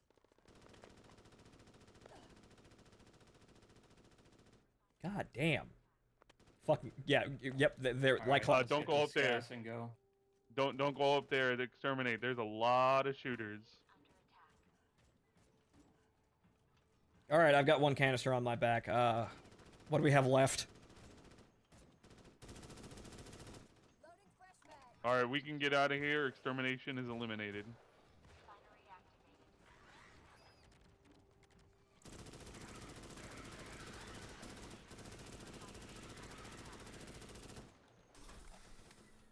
Pop that heal drone too, because I'm gonna need that, because it's the only reason I'm still alive. Because I didn't actually die when I was killed. I didn't actually die.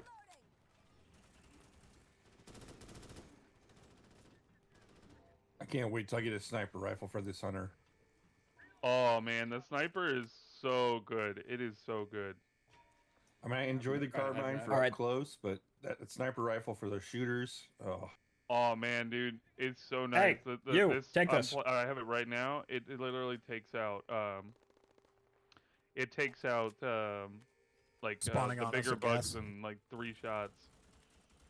All right, let's get the hell out of here. Gas is on cooldown.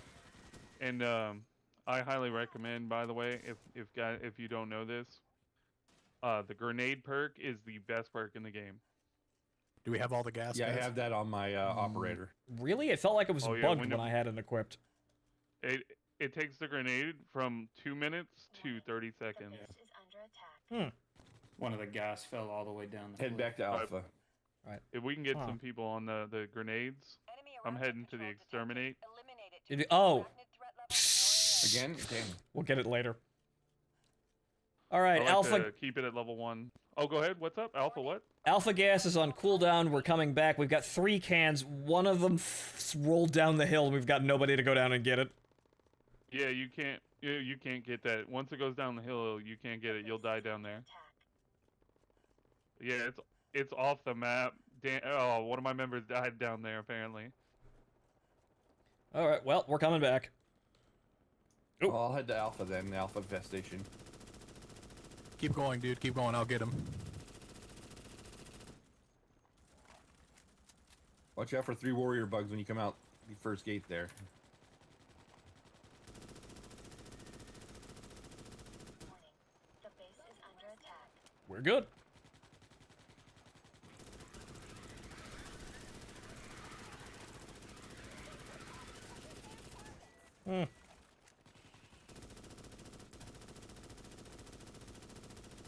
Maybe I should be walking Guys with around. gas, keep running. Keep running. I'll stay back and fight. I'll take their aggro.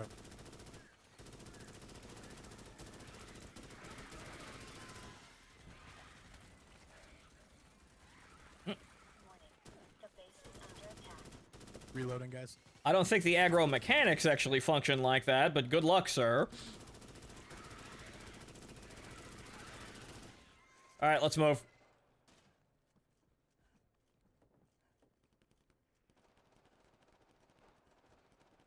Seriously, compare these guys to the bozos from hard mode. Yeah, like, wow, it's almost like people are actually playing the game and actually trying to win the game by cooperating. Wow! Amazingly. So this is what I'm saying, that teams on easy and normal are more organized and more cooperative than the ones on hard, which Going to drop off the gas first. they seem to exist in this weird-ass fucking microcosm.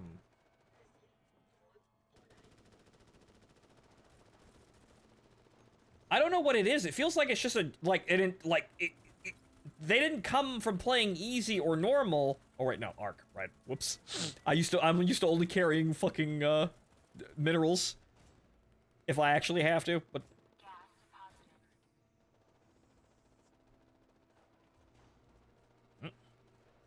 is that him? Yeah, okay. All right, that's 3 gas delivered. The third one's coming up now. All right, I appreciate it. Let's ignore gas for the rest of the game.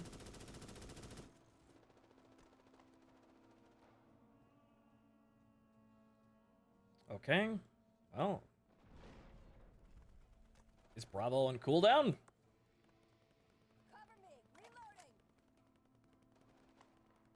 We got 2 blue canisters here. Someone can help carry. At Alpha, Get a I got 3 magazine. canisters.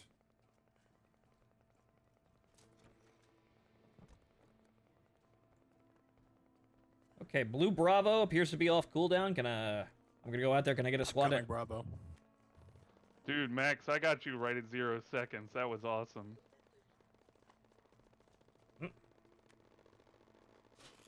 If we could get operators specifically to come Bravo or please. Same with Alpha. Once again.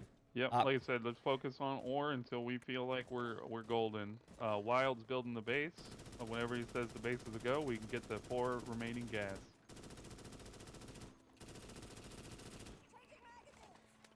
Also, once again, Operator is the best class. Always in demand. Always helpful. Play Operator today.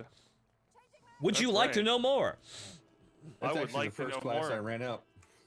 You know, I'm going to tell you right now, people ignore that stim kit. Oh, that stim kit is the best one. Don't care what anybody says. I found my ammo reload very useful. So the reason is, I always say the stim kit, if you combine it with a pain booster that makes you run faster, you can instantly heal yourself, you run faster, and you can never die. And then the stim kit can also instantly revive allies, so you basically can run around reviving people by the dropship. Oh, I didn't know if it actually revived as well. I've been using the healing drone for that. It has shitty healing, but it just automatically revives me and everyone else. Yeah, whatever. So that's a really nice thing. The medic, like when you don't have it, the stim kit can res people. It's the other mouse click button if you're using the mouse. Interesting. Oh. Wrong button. There's apparently an alternate melee strike for the revive syringe? Huh. Alright, let's get those rockets. If we can get some people getting those rockets. I did not know that. Mainly because I haven't been using, because you've seen me. The only reason I actually survived before was for those who just don't know, spamming make the sure you UAV. Give up your pistol for rockets. Do not give your main weapon up. Oh, you can put it in your secondary slot too. Oh, neat. Oh yeah, I like giving information. Helps out people learn the game better. Yeah, I there's like to keep the big pistol if I have it unlocked. I just trade the rifle for Oh, the rocket. Yeah, I guess if you got the carbine or like one of those, they suck. The Emancipator is definitely better. You're right. Peacekeeper is the first one, I think. So if I think right. Yeah, and stun unfortunately is way more effective than stagger. The Peacemaker does stagger, and it just kind of forces them to do a hop. It's almost like they're dodging from you. Stun, however, roots them to the ground immediately and is way more effective. Alpha I like the stun because you blue can use gas that is getting tiger bug. raided. the function can work on any bug, no matter how big they are. Well, it works on everything but gunners and grenadiers. Grenadiers either don't have a stagger or stun animation, or nothing stops them once they've started to fire, I've seen. You can stun tigers, Yeah. and it is funny. Yes, tigers are funny this time. And You it can- just kills gunners. Bravo ore guys, how we doing on the ore? Fourth one's cooking now.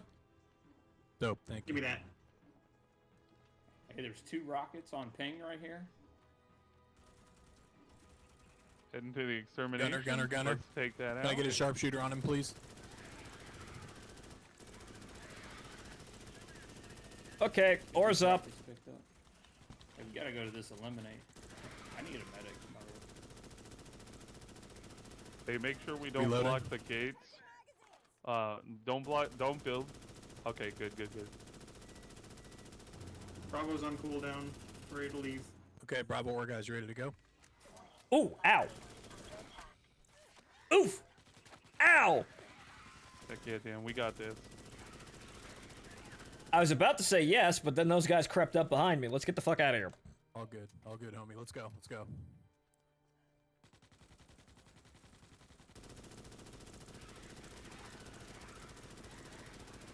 I need to get me the fucking grenade launcher. Because now I'm... Sure you got some bunkers attached to Now the that other I'm walls actually and running shoot around here, I inside. thought, haha, Yo, I've got if you some... guys are carrying ore, just keep running. I'll take all the damage. Don't worry about me.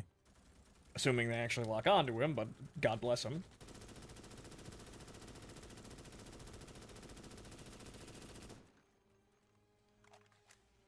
Hard mode implants a brain virus in your average grunt. Evidently. I don't know what's going on there. But this is actually cooperating and people are organizing. They know what task needs to be done. They're trying to actually organize the team with them. They're actually understanding that they need to do these things, so they're following those organization requests, and things are actually functioning. Me and Dan definitely have the exterminate. Don't worry about it. Good shit, Bravo ore guys. Good shit. All right, Bravo ore is delivered. Does anybody have eyes on the Alpha ore cooldown? How's Okay, Alpha Ore? I'm on my way. On my way, Alpha. If I could get some operators, please. All right, grabbing a magazine. I'll be out in a second. Operators yeah, on dude, the thank you. way.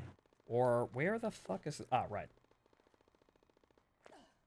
I need the actual ammo to resupply my fabricators. I don't know what's going on here with these... That's another way of doing it, I suppose? They're doing the tower defense thing where they're just putting walls in front of walls in front of walls?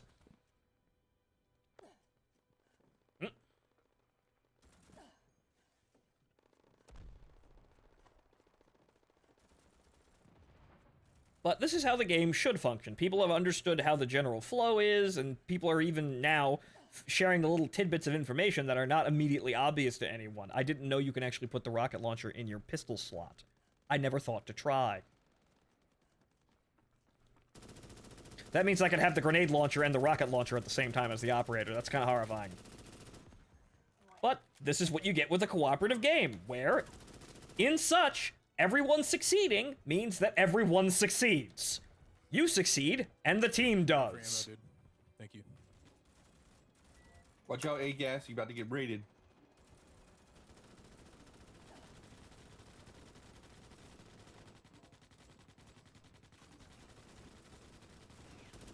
And this is the kind of thing we should be seeing when, squads operating Two gunners, together. northwest. Ah.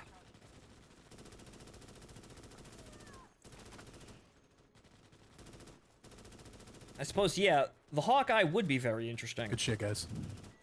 Or would be very useful in engaging like that if you're staying far away and trying not to get immediately aggroed whenever by one of gunners. those pop up, it feels like they shoot me first. For sure. They're just bastards. They add challenge to the game, but they are just bastards. I mean, I don't mind the idea. I like the idea behind them. But damn, do they suck. I think we should make a move to Alpha Gas. The base is under attack. Alpha gas is cooking. We are 2 out of 4 canisters. 2 out of 4, copy. Actually, that's very I'm interesting. holding one. We seem to have broken the screen, so it's 2 1/4. Odd.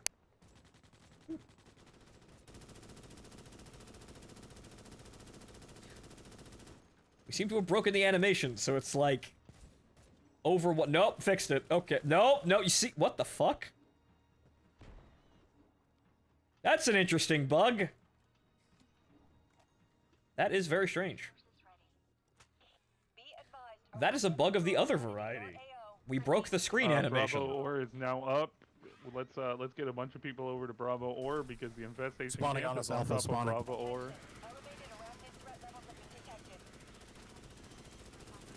Gunner, take him down.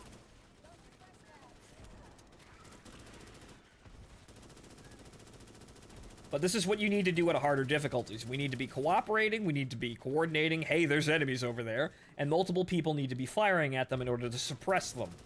Because one person, as you saw, kind of sucks at this. Alright, Alpha's down. Are we on ore? Alright, Alpha is on cooldown, we've got all the containers, let's get the hell out of here. Alright, let's go. Let's go, guys.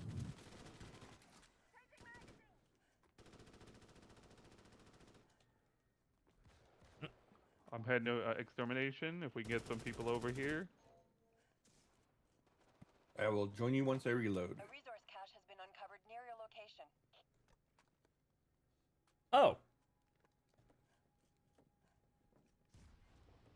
Oh. Resource cache just spawned on the way back from Alpha. It is underground. 2 blue canisters and 1 gas.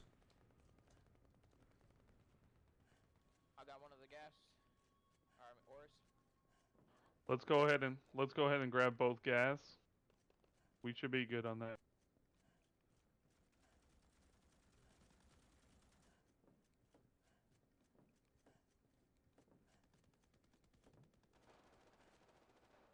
All right.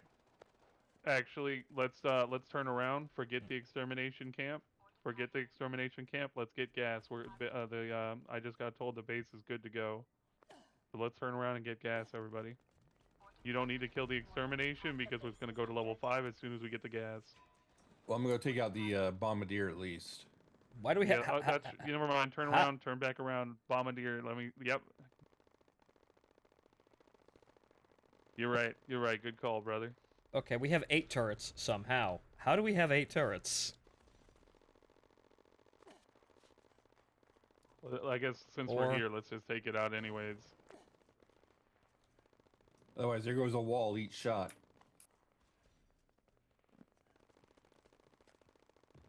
Alright, the overall base construction is acceptable. Well, there's the plasma bug. We've got 4 turrets, the electric fences... Actually, they are up, shit.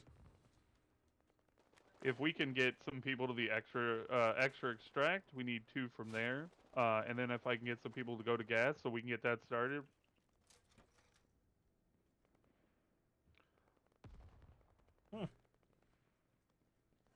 I'm not sure why you would want to put the electric fences here, but we've got multiple... We've got walls of some description. These'll do. Most of the time do. All right. Don't worry about getting any more ore. The base is a go. So just get the gas and we'll be good to go. I'm heading to Alpha Gas if I could get an operator or 2. These are some very interesting constructions here, but they should work. Also, right up for Alpha Gas. Oh, damn. Somehow I died even though I was using jump jets. On the bounce, troopers, let's go. 20 hunters get me there on the ledge. I'm up just above you on the ground level there. Oh, we're not gonna... Unfortunately, we're not gonna make it. Our jump jets would keep us in the air for 3 seconds. Damn, I lost a rocket. Sorry, guys. But this is normal cooperation that One you of the would bugs hope got to me in see. the air and I flew off the ledge. That base is, interesting, but it'll probably function. The base constructions aren't necessarily really restrictive, but I've just been experimenting in base architecture. So I've been coming up with interesting ways and seeing interesting ways to do things as I go. But it's not desperately needed that the base need to be anything more than 4 walls. You know, just wall off the hard point so nobody waltzes the fuck in, put the gun turrets up, Maybe put the electric fences around the arc if you really feel like it, but it's not necessary. And then that's it. You're done. All right. Now that we are Hey, about to fuck start that this door. mission, no. Once we get the Yeah, gates, I'm I do coming. want to say this. I do want to say this. Just remember, everybody, at the end of the mission, we're all grouping up in the middle of the base. We are going to make sure we leave as a team. Those in front, make sure you fire. For those in the back, we need to make sure we get everybody out. And if you're playing operator, make sure you have your heal drone up or something to actually help people. You go down, the heal drone instantly picks you back up. Here we One go. Marine is what, We have 50 enough people at XP? Alpha Gas. Spawning on us. Get ready. Also, remember that all of the bugs are worth pathetic amounts of XP. You don't need to pad your stats. You actually get more make sure- for getting people out. Make sure also when we get into the base, make sure people close the doors when we start the mission. Very basic stuff, Thanks, but you okay. two. Copy.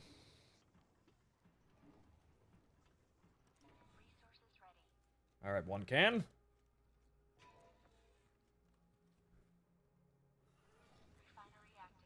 Yep. Northwest.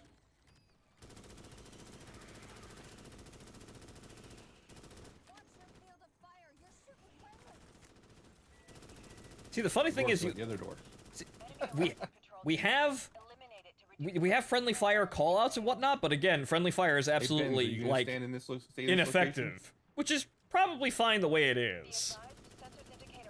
Like the hardest difficulty that is yet to be actually like released. Alright, if I need Gunners, Hero of the Federation might have like real friendly fire, but then you definitely do not want to play that with like anything less than an armor group worth of players. All right. Spawning on us.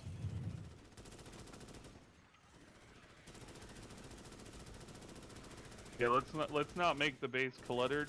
Let's I think yeah, we're a let's little make late it for so that. We can easily walk, so don't build random things in the base. Going to the exterminate. I think most of the base is random things, but I'm gonna keep my mouth shut. People are playing and having fun. They may come up with some interesting things. But like what those interesting Asian men came up with, you know, to use bunkers in the small walls. It's very novel. Spawning on us. Spawning on us.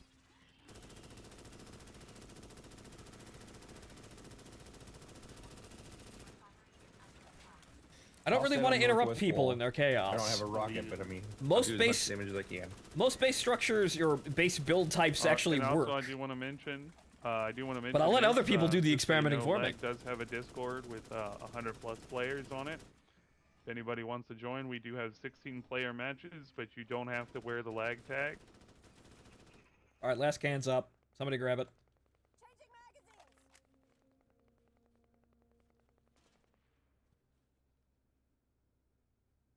Phontomen, can Operator. you grab- Operator. Yeah, I have an operator. I'll Yeah, grab it. Operator, fine. you run faster. And oh, look at us, recruitment. The community is growing so fast. All right, let's go, boys. Do you want to know more? I think it's this way. It's faster, guys. Yeah. There is no So, yeah, direct path up let's there. move together.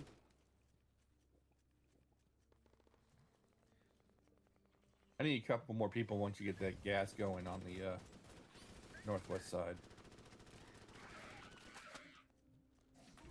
Bonk. Bonk. Everybody's doing their job so well, I don't have time to do anything but carry canisters.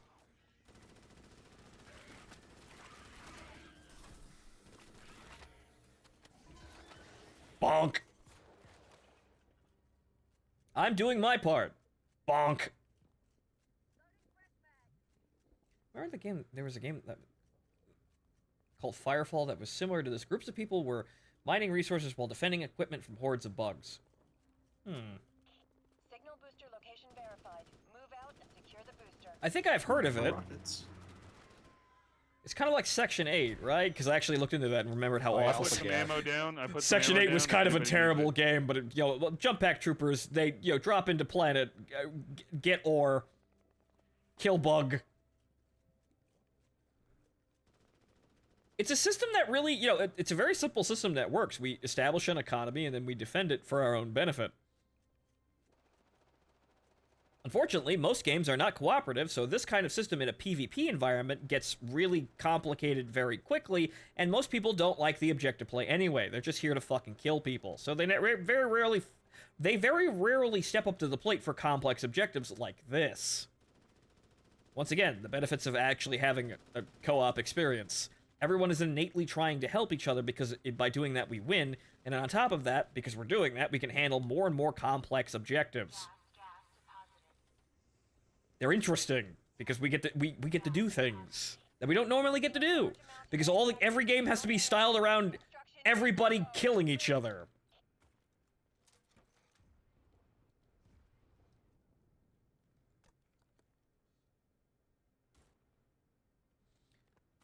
Okay, the Ark has been fired. You have 2 minutes to return to base and take up a defensive position. Good luck, gentlemen.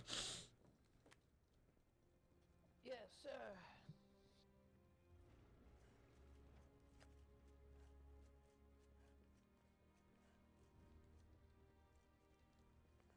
Okay, that's... The electric walls are smoldering for some bizarre reason. This is incredibly random as fuck, but it'll probably function. Of course, this is an outer wall. Of course.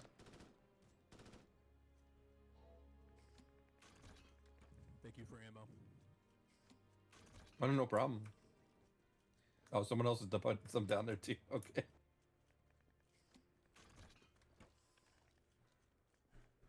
Also, pro tip for ammunition boxes and fabricators. Do not place them inside of structures or on top of walls. If the wall or structure is destroyed, it will take the fabricator and an ammo box with it. Place them behind whenever possible. Yeah, I learned that one in the last match. Would you like to know more? We're learning a lot of things this match.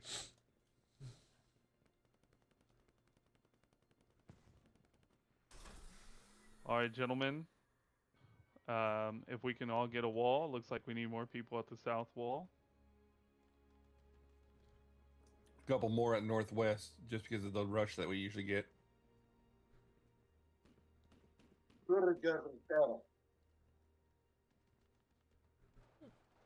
At least one in rocket, because we'll have at least a couple tigers, if I remember right.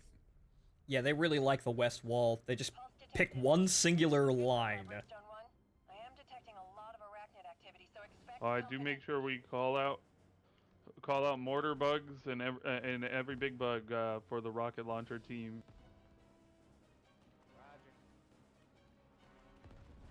And that kind of thing. Hunters being able to reposition quickly with Hawkeyes or rockets to take out, like, Grenadiers in this sort of situation. Like, quickly assess those threats and take them out is kind of what the class... It's really the only thing the class does. So again, I think they need special weapons of a sort. Not the rocket launcher, but special weapons to deal with, certain bugs and whatnot. Maybe a gun that's really good at taking out warriors, but kind of sucks at taking out everything else. Like I said, maybe a gun that's really good at taking out large bugs, but kind of sucks at taking out small ones.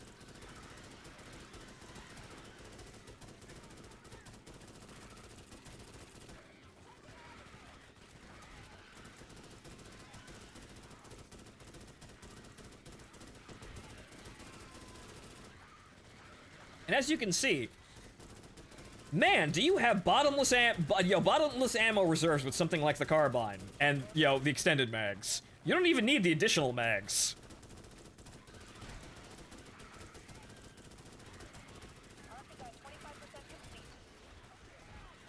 Oh.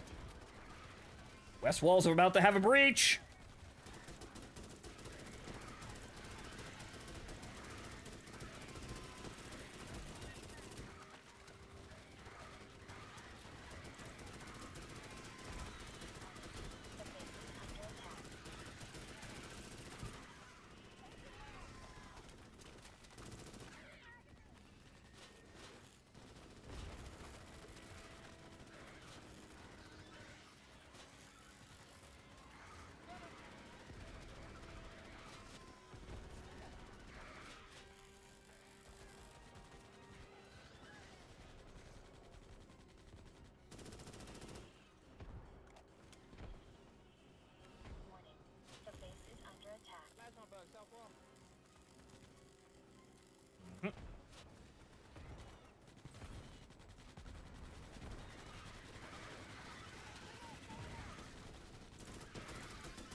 wonders of chem grenades. The mustard gas is fantastic. It's just that the cooldown doesn't it takes forever. I thought the perk was actually broken, but maybe I'll have another look at it. Oh man, the chem grenade is so good. It just makes everything so much better. Yeah, I love the napalm followed by the cluster. So the napalm is good, but it's damage over time. The chem grenade is actually damage just straight, where it makes the instantly kills the smaller bugs, and then will make the other bugs 2-shot kills. Haha, mustard gas. Remember, kids, the bugs didn't sign any treaties.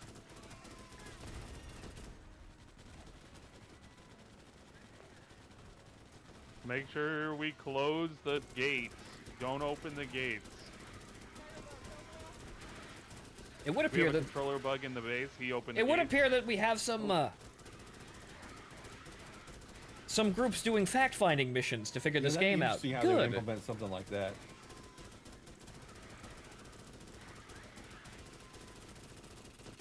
Brain bugs controlling my base doors. It's more likely than you think. Just have a dead marine start standing up, walking around. Brain bugs controlling the bodies of the dead to undermine our war effort. It's more likely than you think. Internal vigilance is required. Would you like to know more? Invasion of the body snatchers. That is some XCOM shit, though. I can't wait for the flying bugs. I want to see Cupcake carried away. Is that a Nobody spider can I'm resist the seeing? cupcake, Or a man. pink? Or whatever the hell. Tiger. Yep. I just lost my bunk wall.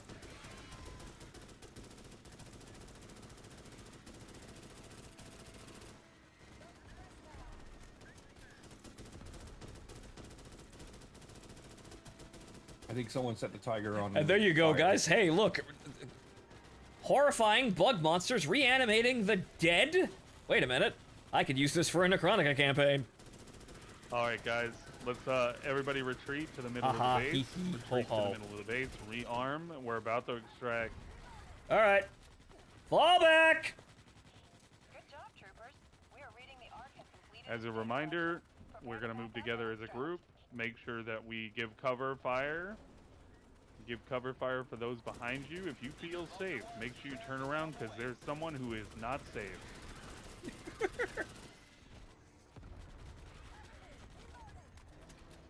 If your retreat is going well, then that means you're leaving your friends to die. Oh We're going boy! northwest. That's the place I just crap, left. We gotta leg it. The wall I just abandoned. Okay, operators, make sure you have your drones up. If you haven't used your drone, don't use it yet. Save it if you see 3 people down.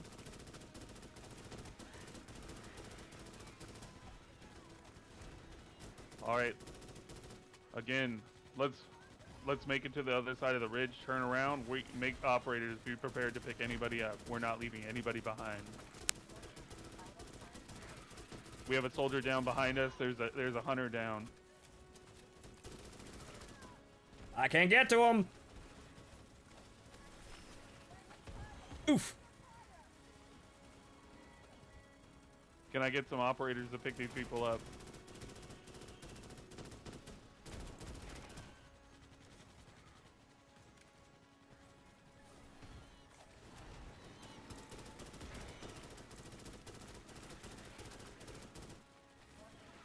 All right. Yep. Ooh. Eh. Get Photomen up. Luckily, I just popped my drone.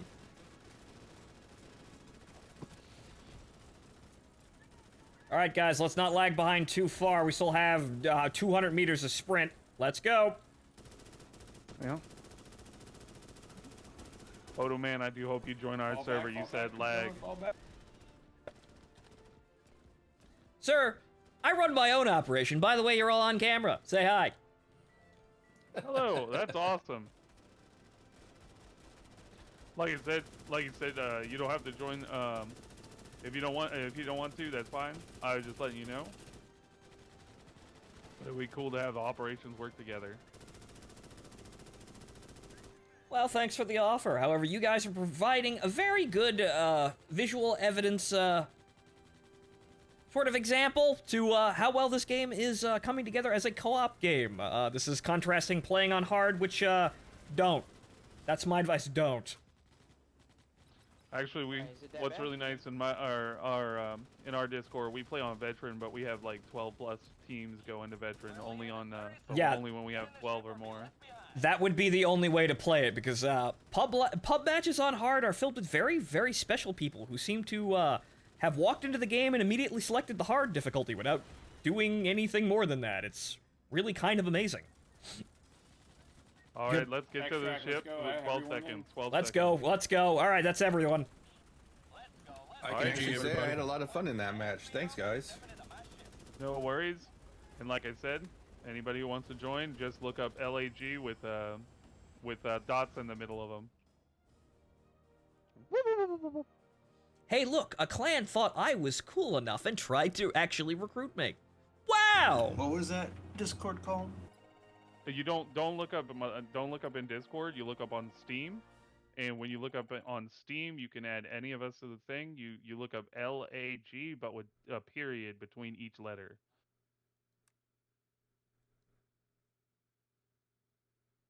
Such a professional extraction. Yeah, I know, right? But I think they're somewhat wrong about the whole drone thing, because it feels like the drone will actually revive for way longer than you take it for. Because I feel like I just had one drone out and it revived me like 3 times. I have no idea how many, like, does it say? No. It doesn't say how many uses it has before it burns out. It just kind of does whatever. So if we're all running around, it sounds like a good idea to just have the drone out. That's what I do, honestly. Just have the drone out forever, and it will revive people around me, or me, if I go down. It's a revive I don't have to think about. But, now that I use the carbine, yeah, I don't want it no more. So we're gonna have to do this. I'm gonna actually have to test the improved grenade cooldown, because honestly, I felt like this didn't work. I would love to throw more chem grenades, but honestly, I felt like it was bugged. Like, the animation would finish in the UI, and I wouldn't be able to throw the grenade for some bizarre reason. Like, it'd say, oh, it will reduce the cooldown, but all it does is reduce the animation, but not the actual cooldown, get me? It's still the same cooldown, the animation just plays faster on the UI. Or that's what it felt like. Let's go in for another one. And as we saw there at the beginning, man, the base goblin and, OSHA, contractor, organizer there, there wasn't anyone there. That's usually my job. I was trying to be helpful and move around a little bit, because I'm some variety of gameplay. But maybe that space is reserved for me. On good teams, anyway. That was a very good team, because we had a clan of people who actually play the game seemingly religiously, and actually are trying to figure out how to be good at the game and also try to help organize. That's not every game! That's the best end result, but not the typical one. But generally speaking, on easy and normal, most teams are fairly competent and filled with people who can at least understand shoot bugs, stay alive. A lot of Asian players still. Granted, it's very early in the morning. Listen up, troopers. This is an ARC mission. Establish a base, gas up the ARC, and activate it. Once it's done its part, head to the extraction point. Pyre out.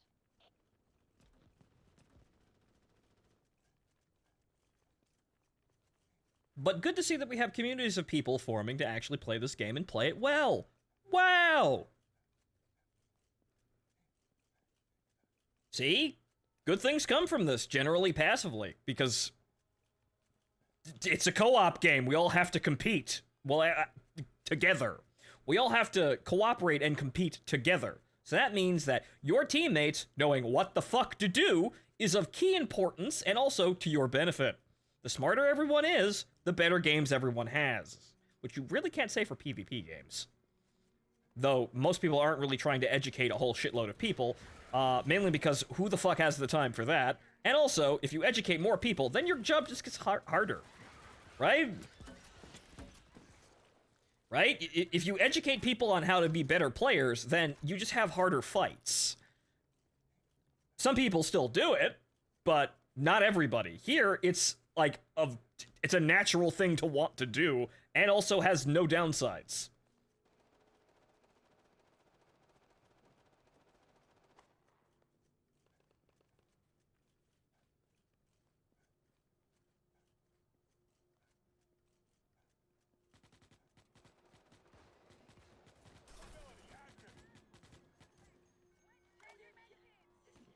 Dropped us on clear the other side of the map. Way to go, dropship.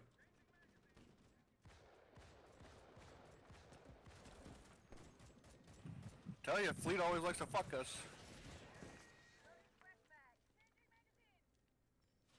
Good.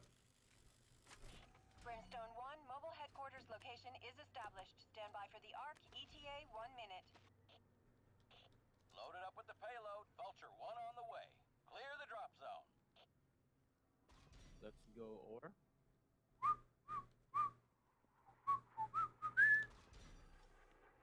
Actually, Payload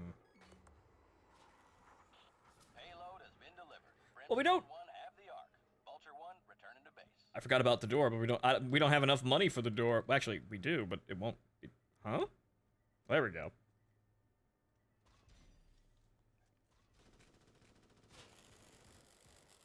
It's about where you needed to put it anyway.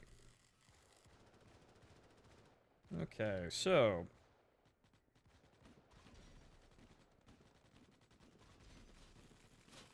Let's get Orby.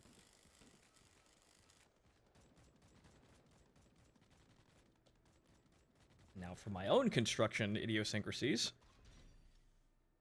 My gift to the entire world here, this ladder. Or this ladder arrangement. You put the tower in the doorway so that you can use the ladder on the tower to hop up to the battlements. Hooray! That's my innovation. I didn't see anybody doing that before I did. Okay. Orby is very, very close.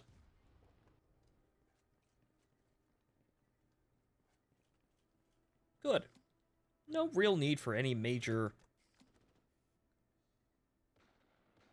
structure at all, or anything like that. We'll be fine. Or some dude went over to gas by himself. Good luck, kid.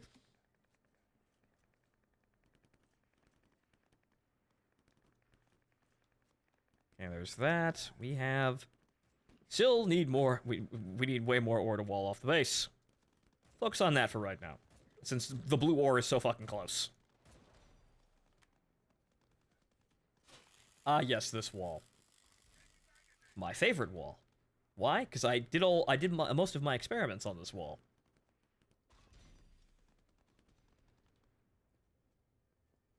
No money.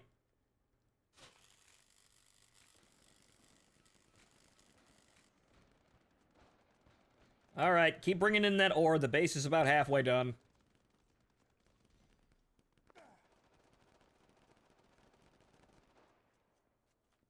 A bunker, which is typically a good place to use it. Hey, wait a minute. So maybe we could... Maybe... There's too much people on Orb. Well... Bravo should be coming on cooldown at some point. That many people there, we're not going to be there for very long.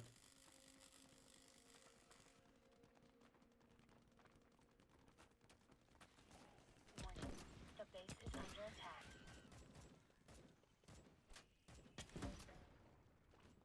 Bloop.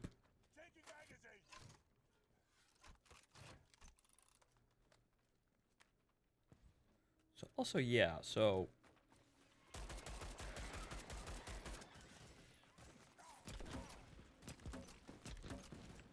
That seemed kind of silly on my part, but oh well. Because I'm thinking about that thing we saw, which I might be able to do it here. If I get the... Yeah, so what we need to do is... Okay, so what we do is we have the... Well, actually, no, it's a wall. Right, it's a wall. Right. So let's play around with that idea. There's still going to be a wall here at the end of the day. No one's going to complain. It'll be fine. So can ya...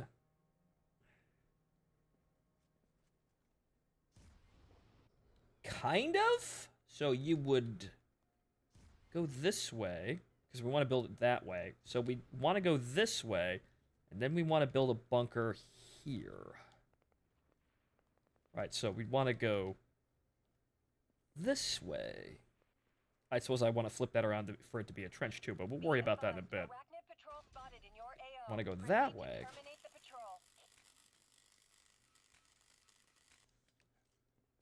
So I'm trying to figure this one out. Seems like everybody else seems to be knowing what to do. Actual commanding and, you know, organization last round was very nice. The only problem is we don't typically need somebody to be that in-depth with it, too. Most people have already instinctually know what to do, and either they're playing with friends or they're, you know, organizing in small groups. So you have that, and okay, then you've got... Okay, then you'd have it about here, which I hope we can build. I think that's a... No. Actually, no, you probably can get that in there. We just don't have enough money. The base is under attack.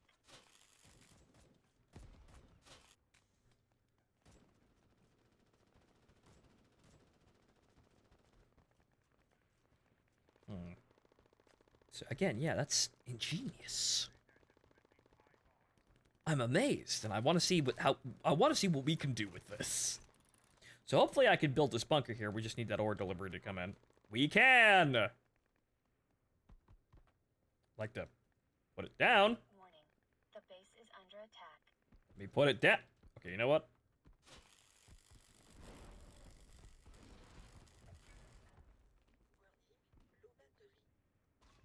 Okay, there we go.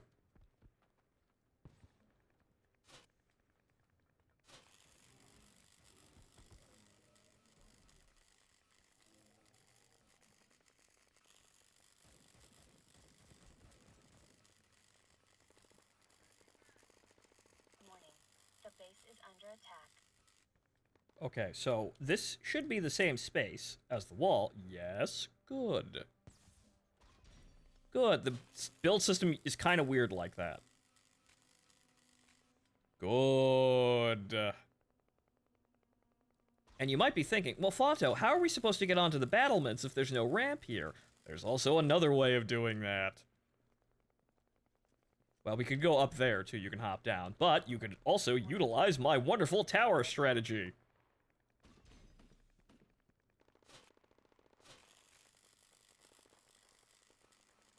This should give us, actually, eyes across, or eyes in front of the base, acceptably, too. Come with me to the high resources. So, up here, and then over here. And actually, this is funny enough, it's almost actually covering the entire base. I don't think we're going to get another one in there, so we can't actually extend it any further. That's a little unfortunate. However, what we can do is, since that's a... Yeah, I think we can stuff a door. We can. Half a door, actually, which is kind of odd. Actually, that's funny. I could do that there, but not here. Weird. Okay, that... Yeah, that's rather strange. Somewhat of a design flaw, but we had to fit it in there. So, We had to fit the bunker in there. So I suppose what we can do is this, and it looks a little rough. But that still functions. Yeah, it's a man-sized hole. Again, kind of weird, but that's a man-sized hole. That works. Interesting. Again, this is where what I say about the build system needing a little bit more detail for a little bit more nuance. Unfortunately, there's no way to get inside from over here. However, yes, there is. There is a way of getting inside from over here. Our wonderful ladder system again, which maybe if I put it over here? Maybe, what happens if I put it on this corner? That should mean it's over there, which means we can climb on top of the bunker. So we do this. And then we do that. Yes. And then we're on the battlements. Lovely. I really desperately want a ladder. Hey!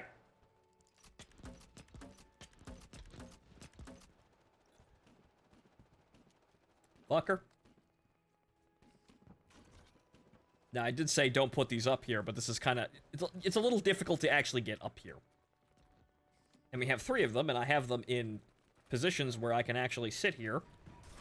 Well, the first wall won't fall. But also, again, now that I'm thinking about it, we have the inner wall construction as well. A mighty, mighty wall. Many, many layers of defense. However, unfortunately... Well, actually, we have to just go in here. There's no way to actually... The fucked up thing is there's no way to get to the bunkers from up there. You have to go through here. Which, this isn't large enough for a warrior to get through, so you'll be able to defend that. So, in the middle of this, in order to stop breakthroughs, if the main wall should happen to fall... Okay, so there should be a room. But can you walk around? You can. Aha! So now we've got an inner emergency divider, which you can access on either side.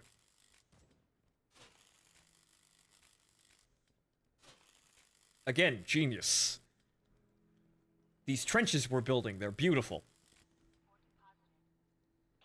Be advised, arachnid patrol spotted in your AO. Proceed Beautiful. to terminate the patrol. Unfortunately, this bunker really doesn't have that much of a firing position, but it's got this position, so that's good enough. Elevated arachnid And you've got the patrol ladder to get on top of the bunker to fire in this direction as well. And you've got all the firing positions up there as well.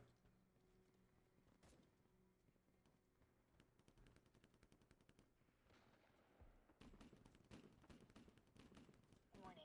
The base is under attack. Look at this man, he's intrigued. However, yeah, you can't really get over that without crouching, which is somewhat odd. Even this man is amazed by this technology. I copied it. I learned this from a Chinaman. The secret martial arts technique of trenches within trenches within trenches.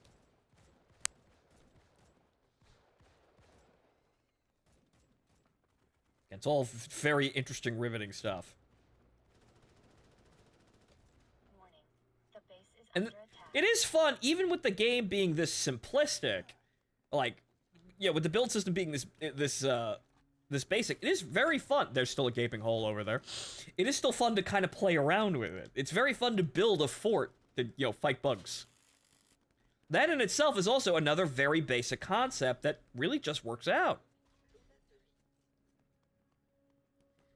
Of course, the next thing you'd want here is the shock beacons to actually be barbed wire in this area as well. Secure these old field power generators. They're still of use to us. Okay, so how could we enhance this? I mean, well, we don't really need a ramp to get up here. That isn't really amazingly necessary. We have the ladder. So we don't really need a ramp to actually get up here. So we could do something like this and put this right next to the wall so you can, like, say, well, if we can actually get it. Actually, well, yeah, like that, where you could use this to hop up the wall. But you don't really need to do that. So you can walk in here and hop up the ramp. So what you could do then, well,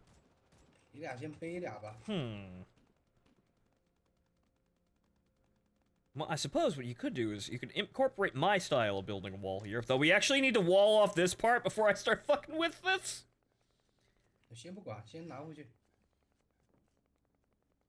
Let's put a door over here so that we have some things going on. Nobody's really cooperating with each other, but we're getting ore in and we're still alive. So you know what? I think everybody out there knows what they're doing.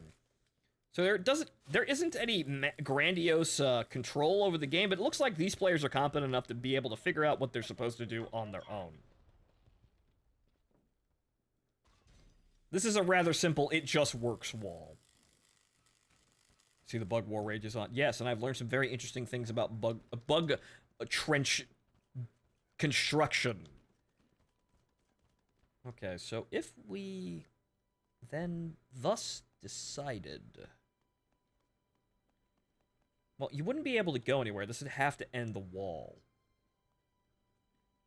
Let me play around with this. Obviously, the ladder is in the way. But if we played around with this, and we said, this is a wall, or rather a ramp, that you could use to hop up here, and then you'd hop over this battlement and go over there.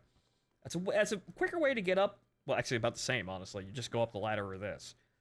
It also does add another layer of defense. Can we actually get another wall in here? Because typically you can. Or rather, that's actually perfect the way it is, because it's not actually impeding the visibility of the bunker. We're wasting Congress money here, but that's not actually limiting the firing line of the bunker.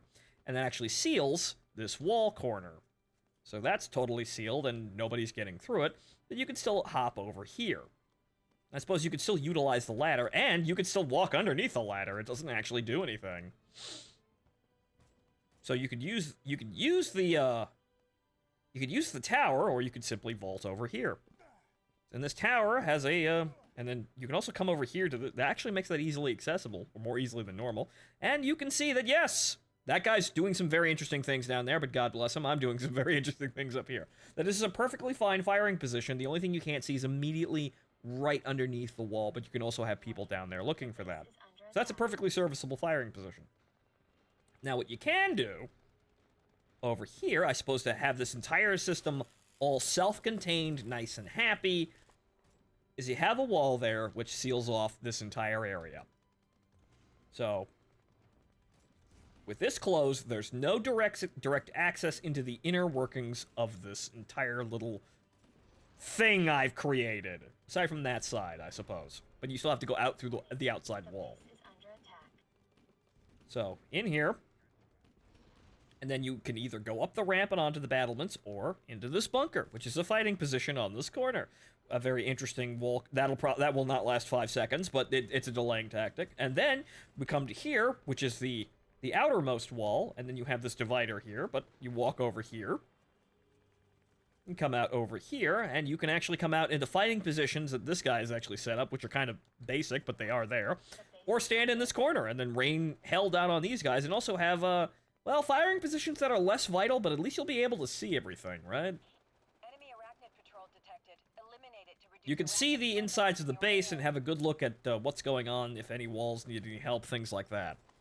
Not exactly the most useful bunker in the world, but it allows a safe open door, which is a rarity here. It allows safe access to an area that'll stop bugs, but it won't stop players. And it isn't a door. It's a doorway, but it isn't a door. So that in itself is the brilliance of this whole thing, I suppose.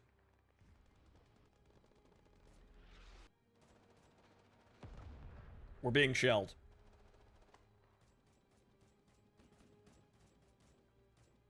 I suppose you could also do some funny things with a tower over here, but that might actually block the door. A gun turret would probably be the most sensible thing, and put it up on this wall. And this divider here, if this wall breaks, this inner wall will catch the bugs, and actually allow for the defenders to step back behind this wall, maybe a bit away, and actually maybe use the firing ports if they need to as well, until this wall gets immediately put back up. So this is actually a speed bump that'll actually stop the bugs, and also a defensive position should you need one. However, of course, obviously, warriors will just eat you through the wall, which is kind of sad. That probably needs to be fixed. But at least, if you step behind this divider and then you just kind of... You kind of step a couple of dividers away, I suppose it still functions?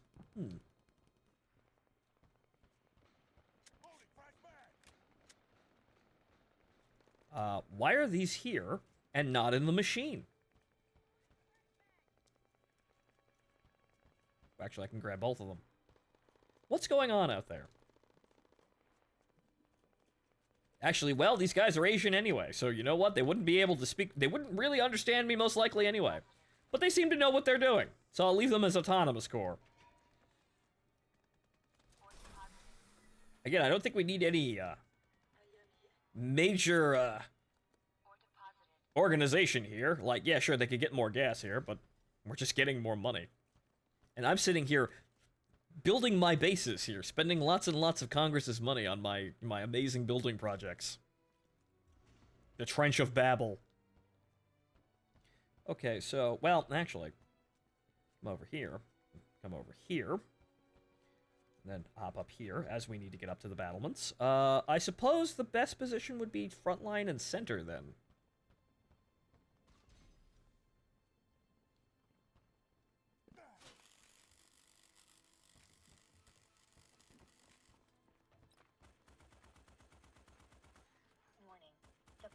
Hey! You cheap piece of shit! Continue attacking! That bug, that's right there! Why did you retask that's odd. I guess it might have blocked line of sight? But this base is a base in itself, too. But my amazing workers here are providing plenty of resources here to continue making this base more... This is falling apart. Warning. The base is under attack. Oh, for the love of Christ. Okay, you know what? I can't throw my grenade. Why can't I throw my grenade? That's odd.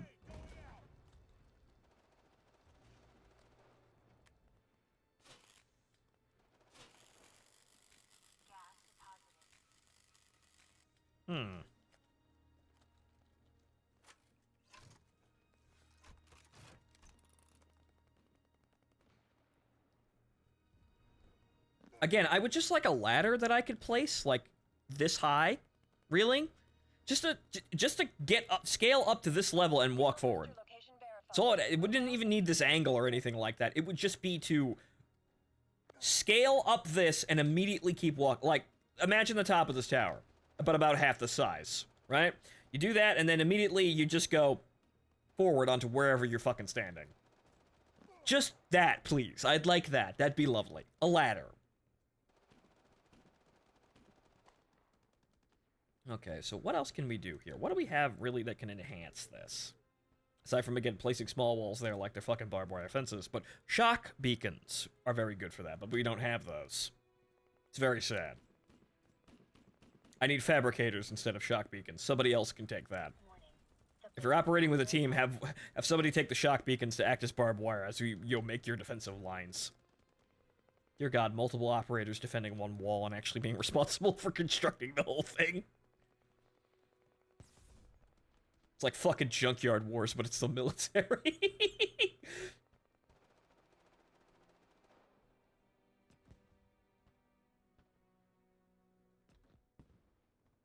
Okay, so ammunition obviously would be a good idea, but there's no real... Well, actually, you could place the ammo inside the bunker, but you really wouldn't want to. Is there no space in here for ammo? Because you can't put it out there. That's a terrible idea. You can't really put it in here either. The fabricators are all there. I suppose the only area where it would be a good idea is right here, because this is technically not on a wall. So this is not on a wall, and if everything around it is destroyed, it will remain. So that's not actually... That's on the floor. That's not going to be removed by anything. The fabricators we may lose, but at least we have that. Also, hey, you've even got a firing port over here. I didn't notice that. Warning. Arachnid threat levels have increased. And infestation levels getting pretty high. I'm gonna trust these fine people from the Orient to actually, you know, do the mission objective. We'll be starting any moment now, probably. We've got 6 of 7. They probably know what's up. Okay, so, what could we do to enhance this? I mean, I suppose. Well, actually, I don't even think we can put a wall there. Well, we can, which makes the gap even finer. Though I suppose, yeah, you know what? You know, hang on here. These are really kind of terrible walls, but hey, you know that blind spot we have in the turret that's right below the lip of the wall? Because you can't see here because there's no line of sight. What if we put the wall? Yes. What if, in addition to enhancing the barrier here, I can't put any of them down. Why? What if... Yes, good. We use this as kind of a barrier at a concert so the crowd doesn't get too close to the stage.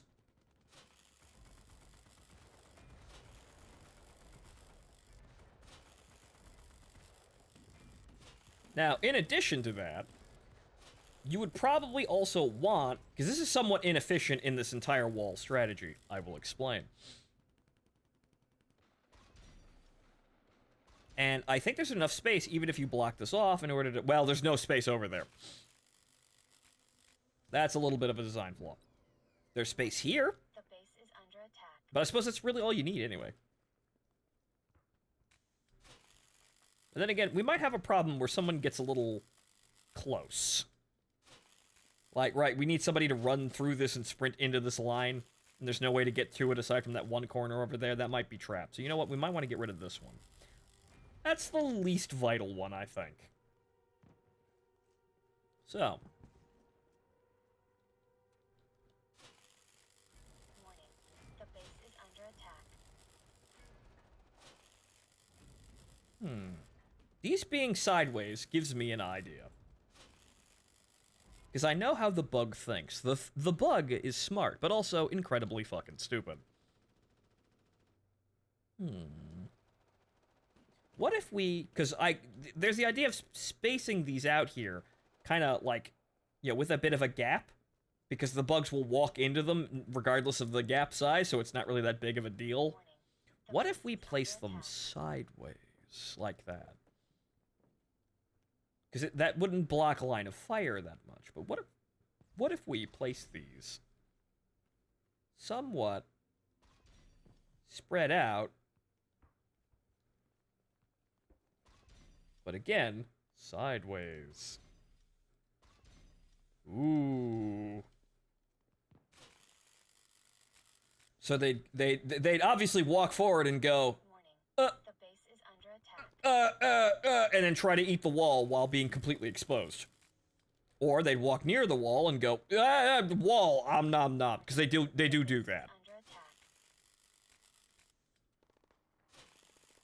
It's not exactly like threading a needle. They will walk past these and they will instinctively try to attack them.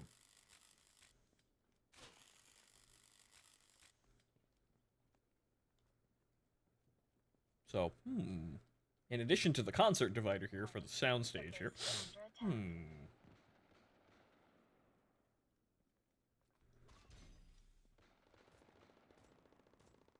Warning. The base is under attack. Fortunately, now we're out of money. 我操！我是不是被人杀了？被他妈你发现了呀？谁他妈杀的？我操你妈！ I'm sure they're having a very riveting tactics meeting.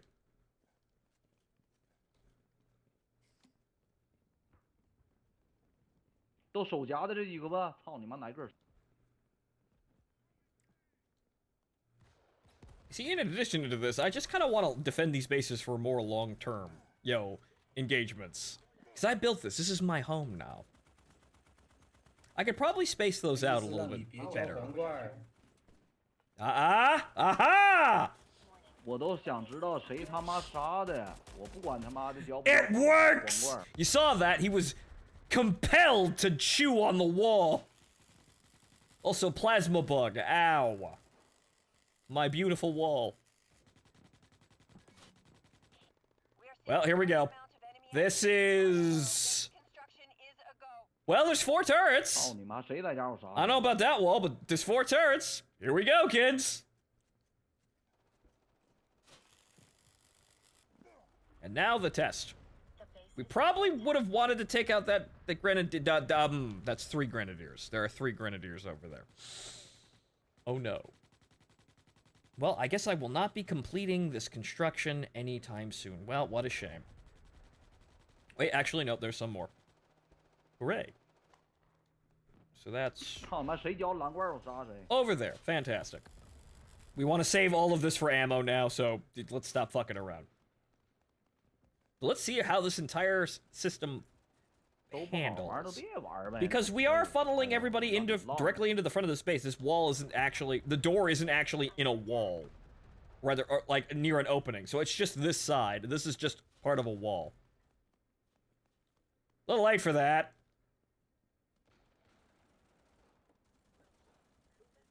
I was also testing something, damn it.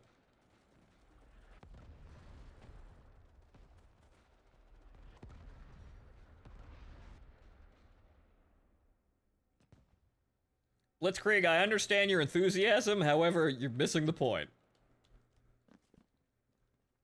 We can't defend that. We can't actually shoot over it.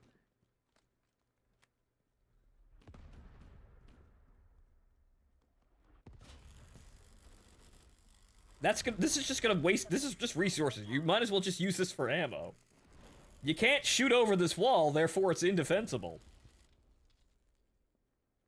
Okay then, I won't go through the effort of putting all those back, but you saw they worked. But some people think they own the fucking place! They don't understand my genius. Sonar pulse looks good. Arc is green across the board. Expect a lot of bug resistance. Defend yourselves. Attention! Elevated arachnid threat levels have been detected.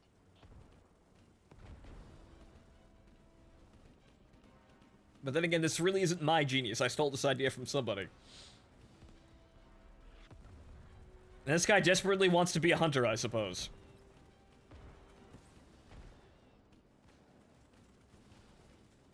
Well, let's see how the whole structure holds up.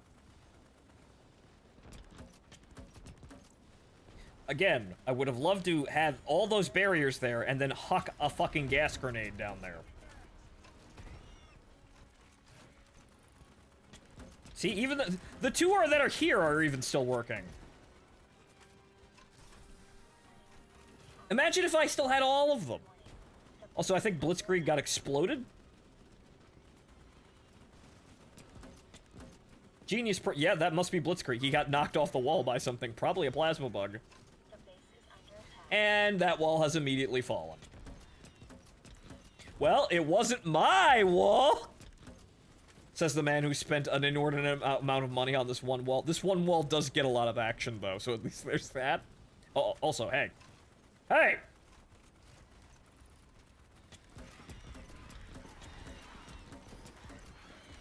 Oh, no. Arc is at 25% complete. Huh!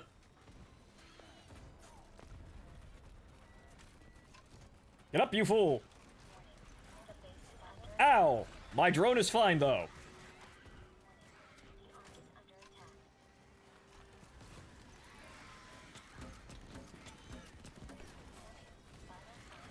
However, I can still hop up the wall.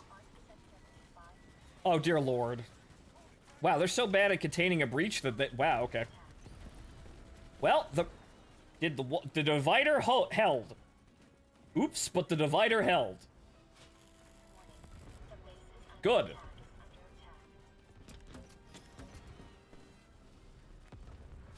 Did somebody remove all of these? Yeah, they did. Wow, okay. I didn't notice about those, too. Good lord. People over here fucking with my genius. Meanwhile, the rest of the fucking base is completely dilapidated. I'm gonna have to defend my I'm gonna have to leave my defensive position because the other defensive position sucks so much. Damn! But this is why buildcraft is important. Keep that base standing, Brimstone 1. This is why we do this work, so we know what to do on other parts of the base. Also, we seem to be having a problem here.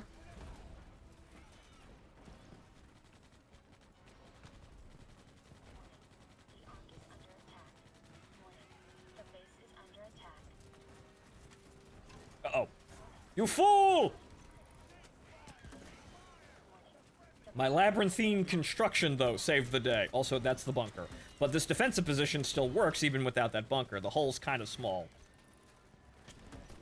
It doesn't stop them, but it funnels them. So I can continue trying to stop them.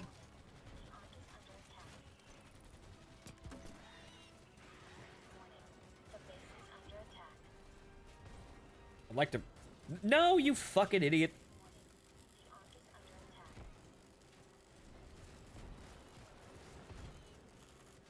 There they are again. Also, you see, I have my it says my grenade is there, but it's not. There it is.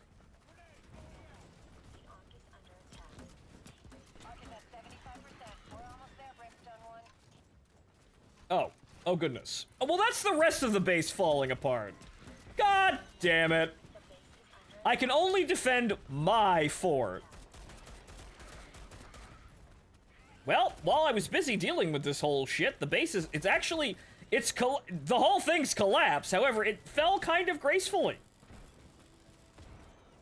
I had breaches on every other side aside from mine. That clearly means that the Maginot Line works. Right, the Maginot Line held until they was totally outflanked through the entire rest of France.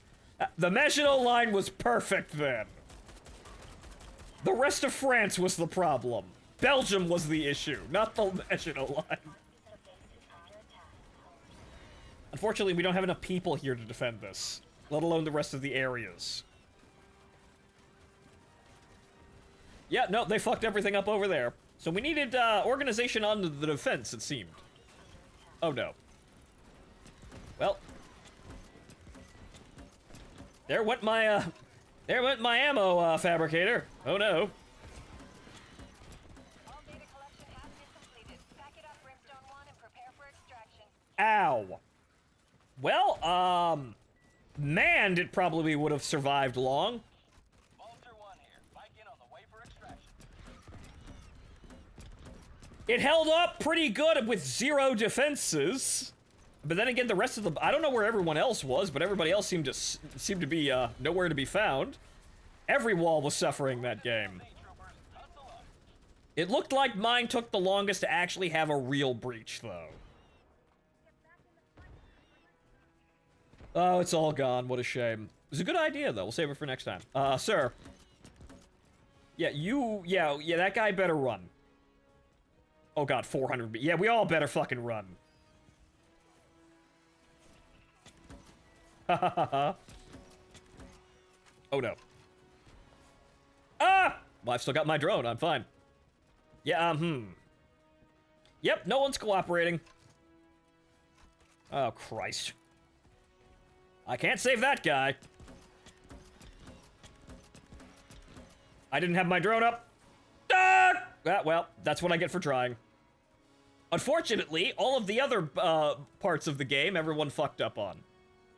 As for the whole getting the economy running and building a base, that didn't need any sort of orchestration whatsoever, it seems. However, yeah, the whole team thing, yeah, that actually needs, cooperation and, not leaving everyone for dead.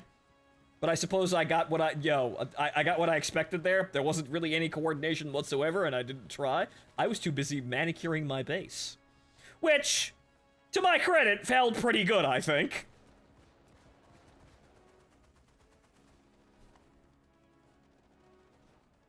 Some of these guys got out, and that's fine. And oh lord, we're all,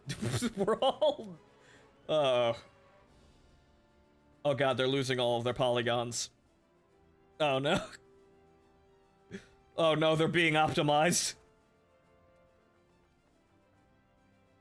Well, we tried. And technically we succeeded.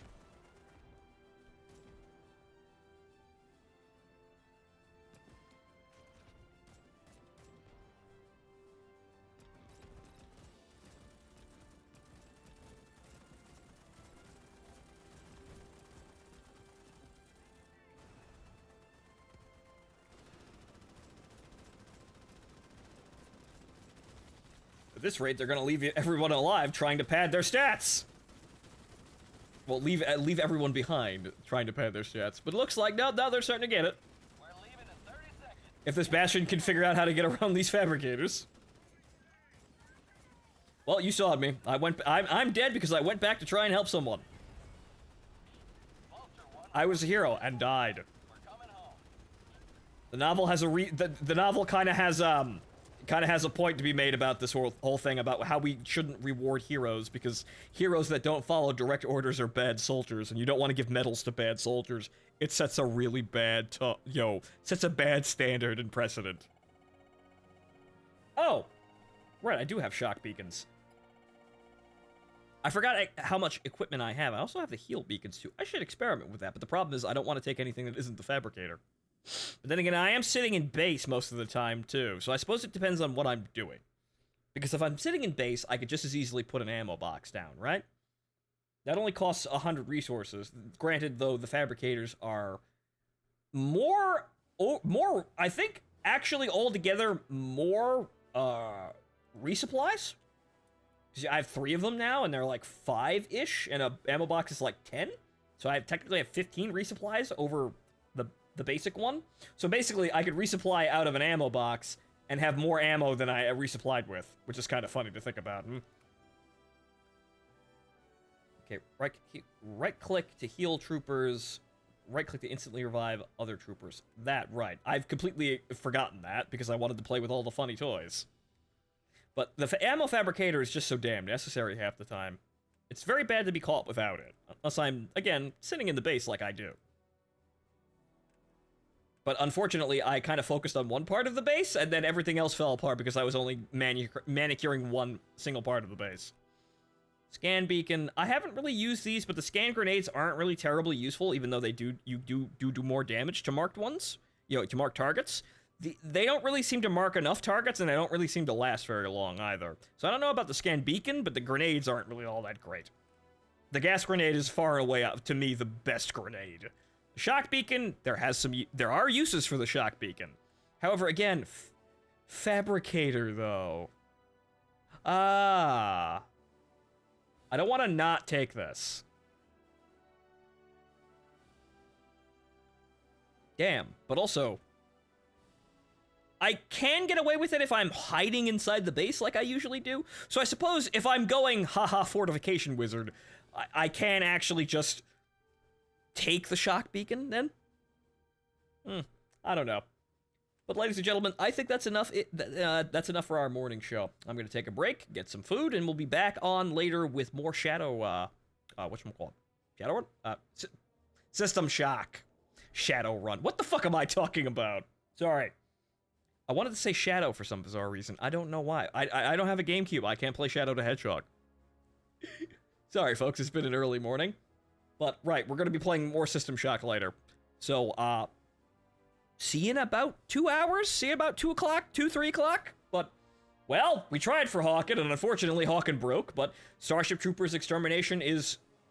Well, it actually costs money, and it's actually worth the money, at least, and it works. Once again, I cannot recommend this game highly enough. It is very basic right now, as it is effectively just the core gameplay loop and one map, but as you've seen, the core gameplay loop is fantastic!